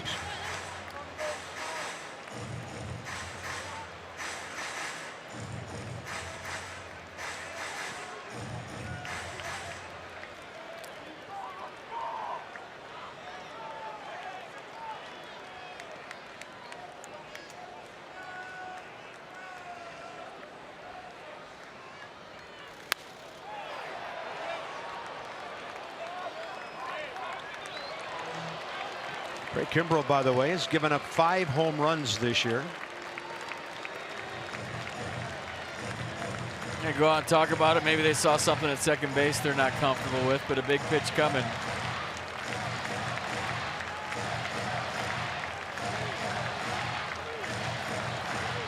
You know, different managers, different philosophies. Some managers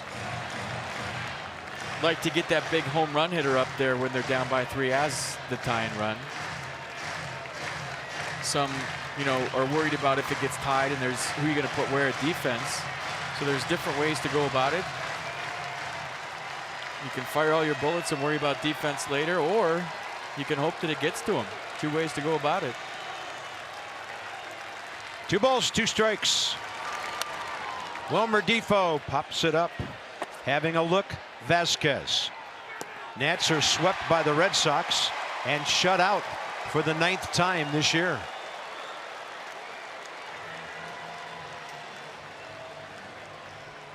The Boston Red Sox are now 59-29. The Nats have lost 17 of their last 22 and 5 in a row, and try to get things straight tomorrow night when the Miami Marlins are here. We'll get you going for that 4-game series with Nets Extra pregame at 6:30. So happy birthday on the 4th of July to America, but a rough one for the Nats. This has been a presentation of Masson. Johnny and Ray straight ahead, Nets Extra from the ballpark post-game show, and we'll see you tomorrow night. Till then, so long for just a while.